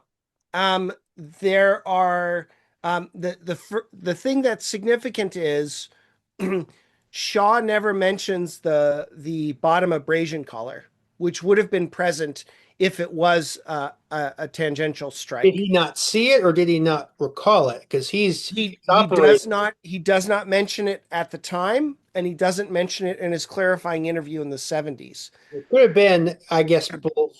Mhm. This goes to the whole thing of people not asking the right questions. We don't But I mean, maybe they Shaw, he specifically comes forth to clarify the wound, and yet he doesn't mention that abrasion wound. And because of that abrasion collar, because of that, they say the better explanation is this was a tumbling, not excuse me, not a tumbling, a yawing wound. no, because the tests that I told you after it would have after it ex would after it would have exited Kennedy's body would have hit Connolly sideways.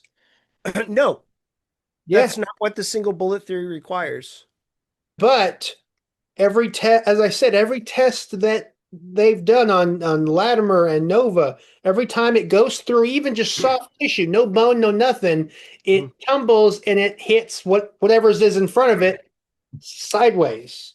So, That's right. not what was on Connolly. Connolly was just a typical.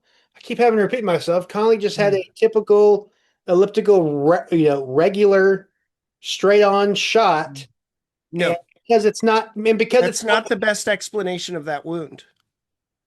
so okay, go on, go on. So, look, I get you that you're saying, look, people are saying that the bullet needs to be tumbling end over end by the time it hits Conley. Yeah, it did. Yeah, every But time. that's not what the single bullet theory holds. Like, you can have that theory and you can disagree with that theory, but that's not what the single bullet theory says. But that's what would have happened based on all these tests. Every single No, time it hit sideways. Every single no. time. I can put the pictures right here up again. Yeah, you can show me Latimer. You can show me Discovery Channel. Sure. And But Nova, that's not, Nova, those are just Nova, specific reenactments, right? That's not Nova. the But same there's as saying Nova, you can add Nova to it too. It but there's doesn't mean that you've disproven the single bullet theory. It just means that it those does. reenactments aren't.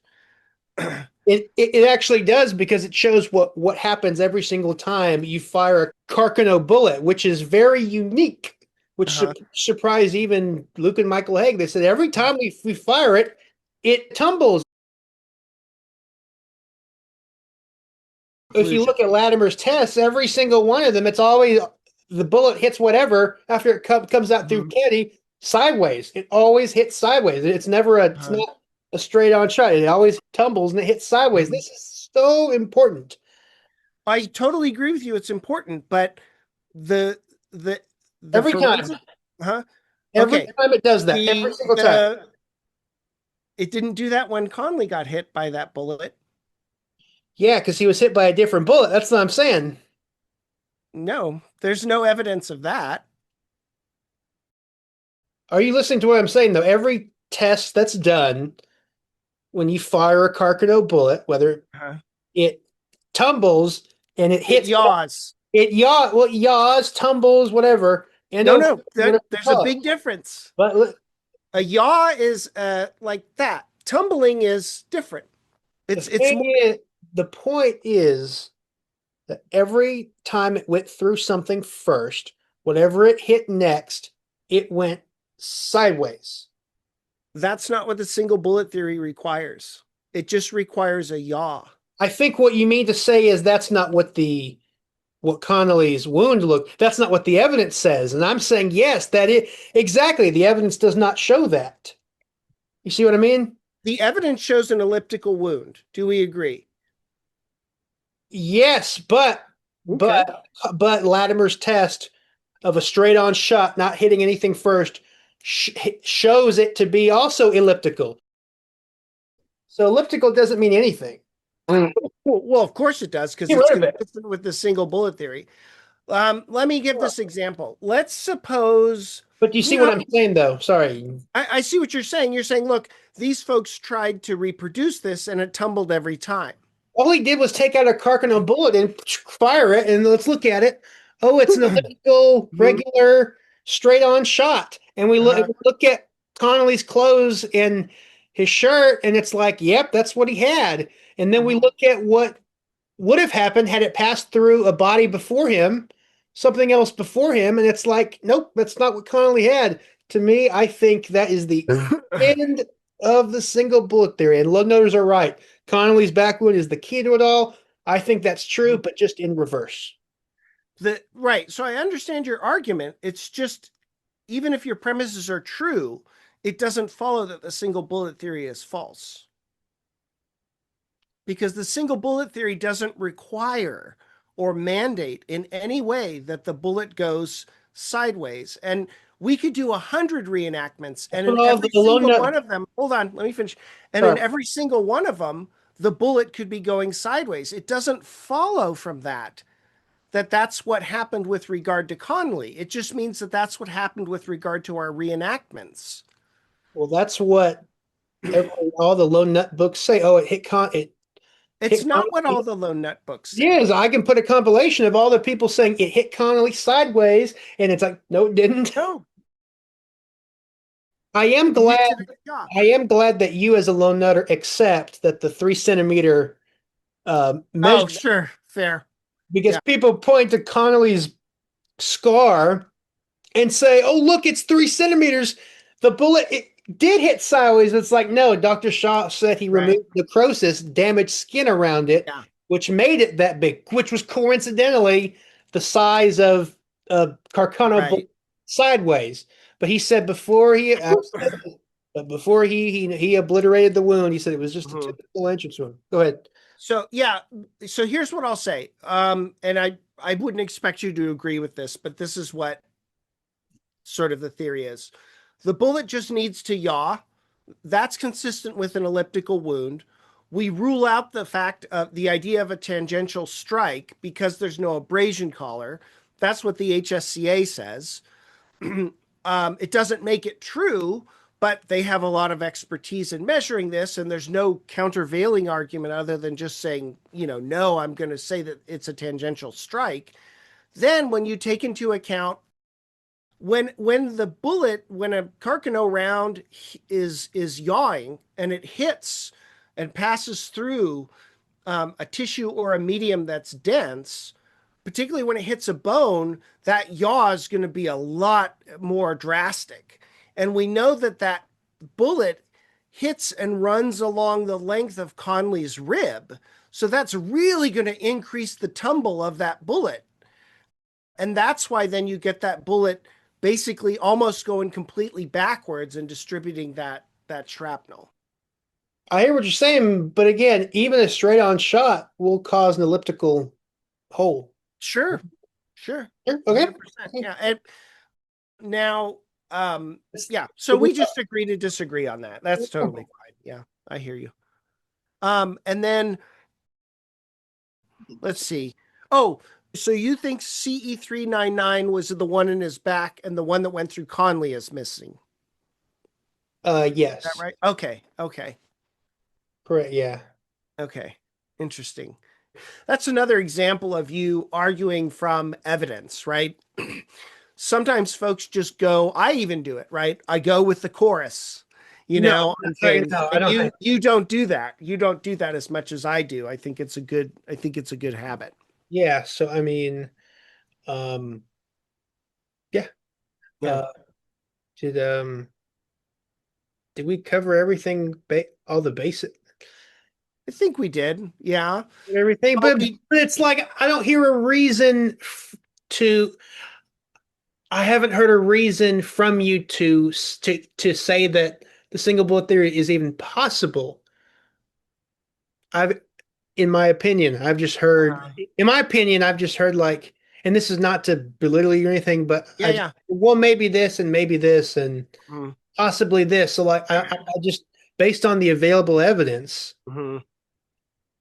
why do you think the single bullet theory happened or is even possible? So I think I want to make a distinction between possible and actual, right? You said I don't even see it even being possible, right? So, um, I think I should clarify. I yeah. see, well, of course, obviously, it would be possible Mm-hmm. a bullet would go through two people, but it would not hit the wound locations that are in the record.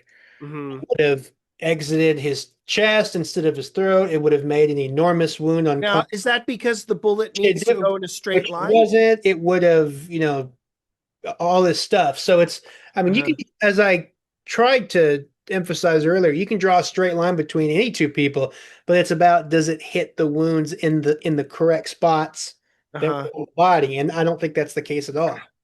Okay, so there are a couple of points here, right? One, this issue about the anatomy, right, is one in which you're saying, look, it can't go in there and come out here, but I mean, Zimmerman does a test in that 2004. What is it? Is it Beyond Conspiracy? I forget. Yeah, Yeah, where he does an X-ray and he says, "Look, here's the wound. I move my hand. I take this X-ray." So that's that's something that I would have to actually see in person sure, for that to happen, for right? to believe that, Yeah. because Pat Spear documents on his channel is like, wait a minute, it's two different shirts, and Zimmerman's like, yeah, well, we did close-ups and we had to reshoot some stuff, and he's like, there's the camera cuts, and he's like, there's no way that a bullet 6 inches below the base of the skull by just doing this is going to make and we haven't even talked about the coat or the holes. I mean, the bunching and all that. Yeah. well, We just went, and of course, you're going to have anatomical variances, right? That exist between people. You just will. And we know that, and I know this was a huge point from what I can remember of your discussion with Professor Kelly, about fat deposits resulting from cortisone treatment. only Right? he and Latimer believe that. No one else believes that. Have you ever known anybody on cortisone? Maybe. I knew a girl, and we were both 18, and she started cortisone treatments, and she put on an enormous amount of fat on her body. Yeah. Yeah. And so I don't think that's controversial. But I do think that coupled with the fact that muscles overlaid with skin, overlaid with fat, make interpreting the position of bones very difficult. And I would just then go that Zimmerman line and say, there is a consistent story to be told there, right? It's like, in other words, it's one thing to say, this isn't even possible. It's another thing to say, this isn't actual, right? And I think you're saying, well, Zimmerman's test doesn't work for me. I have these questions about it. Fair enough. And that's one of those things where I would have to see it in person or to do that, because I don't think there's any. I mean, if you look at the holes in the coat, I mean, even Gerald Posner did a test where he put the back wound where it was, and he showed how much he would have to hump it up like this in order for it to, raise to the point of where it would exit the throat. I mean, it's just ridiculous. You know what I mean? Well, I mean, saying it's ridiculous isn't a counter argument. We know from the Croft photo. You think that? Go ahead. Go ahead. I know exactly. Yeah, I mean, there's nothing controversial about the fact that clothes move around. And there's nothing controversial about the fact that Kennedy had on a back brace. And you can see in the Croft photo, he's not leaning flat against the car. Like we know that hole was made by a bullet. And we know where Kennedy, we have a picture of the wound in Kennedy in his back, right? Like we have a picture of it. No one disagrees he was hitting the back. Yeah. So, I mean, where's the controversy? That's where he was hit. We have that picture. But they fight about what that means, right? And they say, look, that seems too low, that seems T1, or that seems T3, right? Sure. If you look at Dr. Bodden's HSCA testimony, he brings out he brings out Kennedy's actual suit coat on national TV in front of Congress, and he shows where the bullet hole is. And I'm like, there's no way that's going to go up and exit the throat and then go down and hit Connolly. I mean, no matter how much you bunch your coat, no matter how much you raise your arm or do that, and there have been other tests that I've done that if you raise your arm, it's not going to bunch as bring it up it's not going to bring the hole in the coat as high as it would need to exit the throat, and the shirt sticking to a sweaty body, that's not going to move at all. The coat's going to bunch a little bit, but his shirt's not going to bunch that much. So is your implication then that the wound's in a different place? No, I think it hit him, in the back, and I think it lodged in his back and fell out.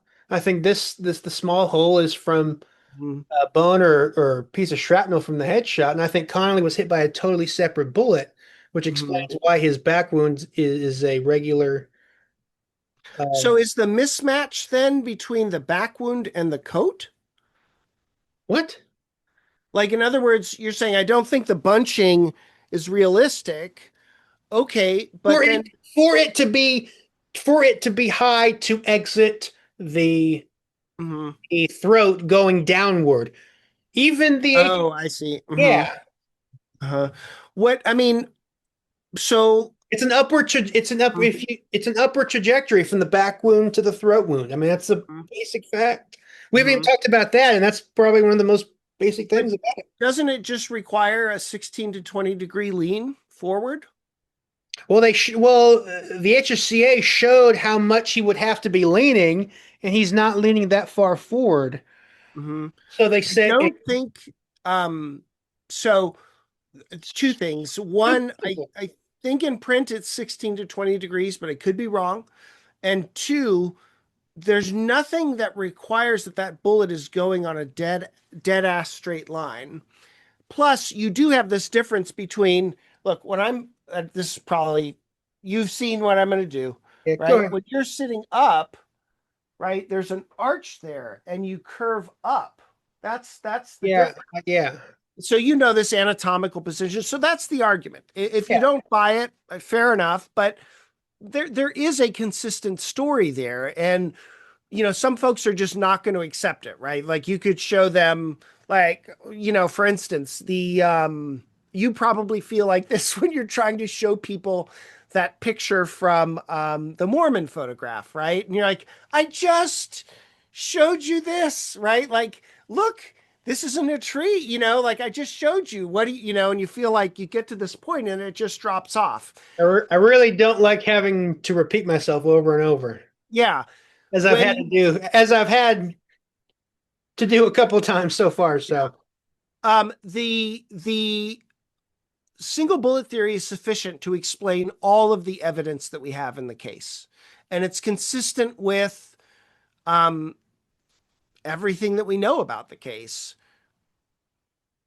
People can argue about, well, I think that this wound is in a different location, or, Humes makes a mistake. Well, yeah, of course, there are mistakes made there, of course. But once you try to say, okay, what is the theory, right? Like what do we draw from that? The other explanations aren't as parsimonious, right? They require some sort of leap, like, well, now I need to add another gunman and I need to add another bullet that's disappearing in custody, or I need to add this type of bullet that somehow, even though it's explosive, um, 14 other pathologists all missed it. They all missed that one wound, this exploding thing, even though what? we know how that Carcano bullet behaves as it moves through. It creates two sets of radial fractures, right? You get this one here going from the back to the front, and then you have the radial velocity producing that sound wave that creates those vertical ones. And so I can produce all that with a Carcano bullet. I can produce all the wounds with those two shots. And it's the most parsimonious way. I don't need to add on another shooter that no one sees, or they see later, or there's no physical evidence for. That's kind of the argument. Do you agree that there's an upward trajectory between the back wound and the throat wound? I don't know. I know I used to think there was, but Even the edge, I saw I even saw the. Sorry, go on. no, and I saw Patrick Collins's discussion. He wasn't convinced of that, and I don't know on what. I haven't had a chance to ask him. You and he were talking about that. He wasn't convinced of that, and I have not seen the best evidence for this, which is that X-ray, and supposedly there's this dark pathway on the X-ray. I don't Where does know. that, I don't know how to where read does that X-ray. come from? Where does that come from? I don't. I They, saw it. I thought from that's like an urban legend. Latimer, isn't it? That's like where I have all of his articles. So there's a dark. I heard that years ago when I was a teenager. Oh, there's a dark line in the X-ray where you could see the actual Draws it. He doesn't path obviously of the reproduce the path X-ray. of the bullet through the torso through the neck, and it's like, no, there's Here, not. Wound Ballistics Review, Volume 2, Number 2. But it's just a drawing, right? And so the response is going to be, well, But he doesn't say in the X-ray that you can see an actual bullet path yeah, in the neck. No, he doesn't. This diagram of the neck wound is based on personal observations of the photographs and x-rays. Yeah, but he doesn't say that he sees a black line in the X-ray that shows the path of the bullet. That's what you're claiming, right? Mm-hmm. He doesn't say that. I don't know. I'd have to look. That diagram is just him saying this is what I believe happened. It entered here and did this and hit the lung and out the the I don't know. I thought he said that it is. I know. Where does that come from? That's like an urban legend. Well, then that's fair, right? Then that if it's not there, then it's not there. Um, so it wouldn't be a good form of evidence, right? If it's not Probably there, you can't argue probably from a it. Mandela effect. Uh-huh. Oh, sure. I mean, if I make an error, I'm not going to No, continue to not you. persist in it. Pat Spear. It's like I've Uh, heard that. Posner somewhere. mhm, All of us researchers have said it, and then I say, "Where'd you get that?" They're like, "Oh, where did I get that from?" mhm, But even the HSCA said that there's an upward trajectory between mhm. the back wound and the throat wound. So going back to what you said originally, I don't see why people call it a magic bullet. It's like, well, it goes down, it hits them in the back, and it would have had to have come up, and But then bullets don't need to move in straight lines, it would have had to. especially when they're in the body. Well, in all the lung nut diagrams, it shows it as a straight line, Mhm. and that's the. It doesn't mean that the theory requires it. It's like the one with Thompson, right? Thompson has that picture. And like I said, Does he actually mean that it's literally a straight line like that? well, they Or said is it's it meant not to gonna approximate the pathway? not gonna change direction if it's just going through soft tissue. Why not? Bullets change direction while they're in the Not body all gonna- the time. well, maybe like that, but it's not going to be like that, which is Why what's not? you On think. what basis You could think you it could exclude hit? it? You think it could hit him in the back, going downward at 17 degrees, and then go up at 11 degrees to exit his throat? So the problem with relying on those 17 degrees, it's the same problem that They measured out it's the whole Mhm, eye that. mhm. Go on, sorry. Yeah, I mean, so the problem is we don't know the exact moment at which he's hit because he's behind the sign. So we don't know his exact posture. Um, and uh, because of that, that can make a huge difference on trying to calculate the trajectory. I mean, that's why Thompson's inference to the 27 degrees is not a sound one. It's Yeah. because we don't know Connolly's posture at the time. So we can't really say, oh, well, it's 27 degrees. It has to come from the Caltex building. Well, we don't know the plane at which Connolly's back is moving. But we can. Well, that's where where I guess some animation and some can help. So, I mean, I think that Dale Meyer's animation can once you fix it. Oh yeah, we haven't talked about that. So, like once you Mhm. first of all, just I know you got to go in a second, but Yeah. I think Kennedy was hit in the back at around Z 190 or 186 Okay. And because there's the delayed reaction. And Pat, your argument is his reactions are not symmetrical or laid out for me, just so I ballpark it. well, as I've laid out many times, he's waving and then he goes. His arm is thrown downward and his head snaps, and that's just as he's going just before and as he's going behind the sign.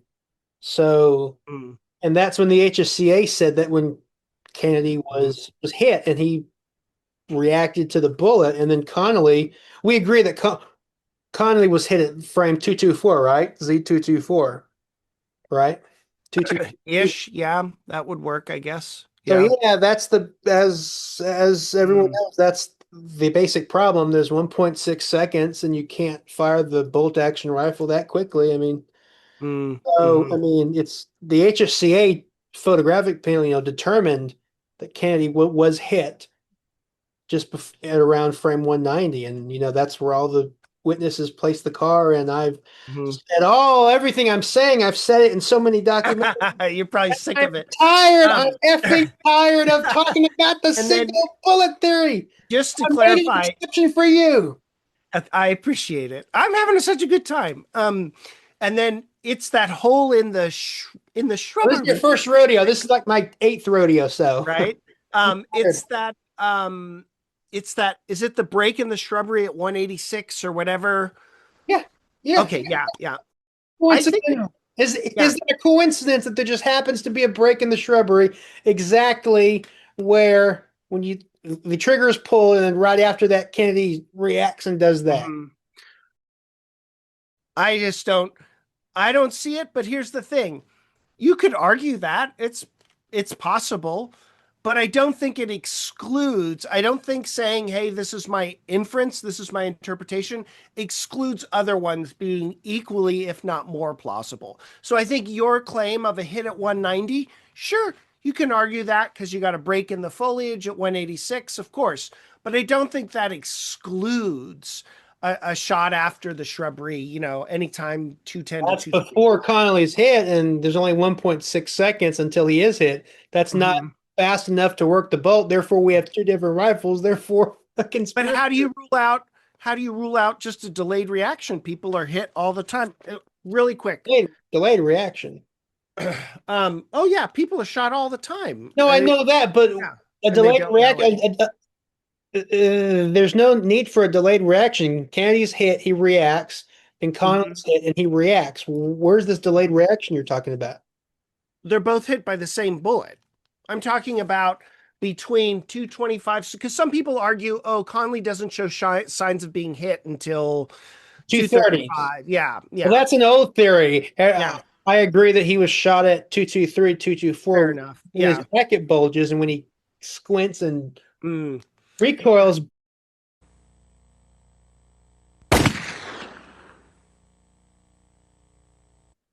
But the iTech study said that Kennedy was already reaching for his throat or Mm.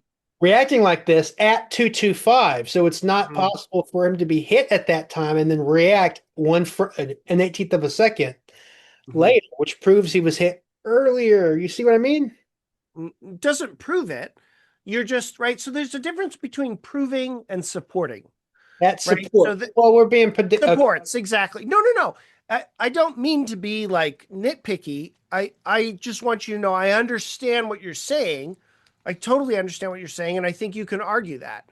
I don't think it excludes other interpretations. That's all. Well, Um, is it a coincidence that the gap coincides exactly with when you pull the trigger and then he would react at 190, And the camera I see you making that correlation, but I'm not convinced he's hit at 190. You know, I just don't see that. I'm, But I'm not gonna it could be, I'm not gonna yeah, convince you. I It's yeah, and I mean, but it's a consistent argument for you to make, all right. right? It's not like out of nowhere. What It's a ev consistent argument. what evidence would you have to see for you to say, you know what, this thing might not work after all? Like what Hmm. would it take for you to see? All the evidence that I'm relying on now, the the physical evidence, right? How we understand how bullets work, deformation values, yield strength, the reenactment of the bodies next to one another, right?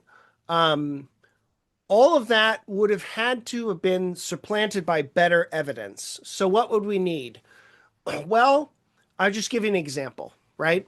Suppose someone comes out and says, "Look, um, here's evidence that all of these folks were not making legitimate credentialed arguments. They're all on the take. Here are their bank accounts. They all get paid 500,000. Here are their NDAs. I know this sounds absurd, right? I don't mean it as an insult. I just think this is what it would take.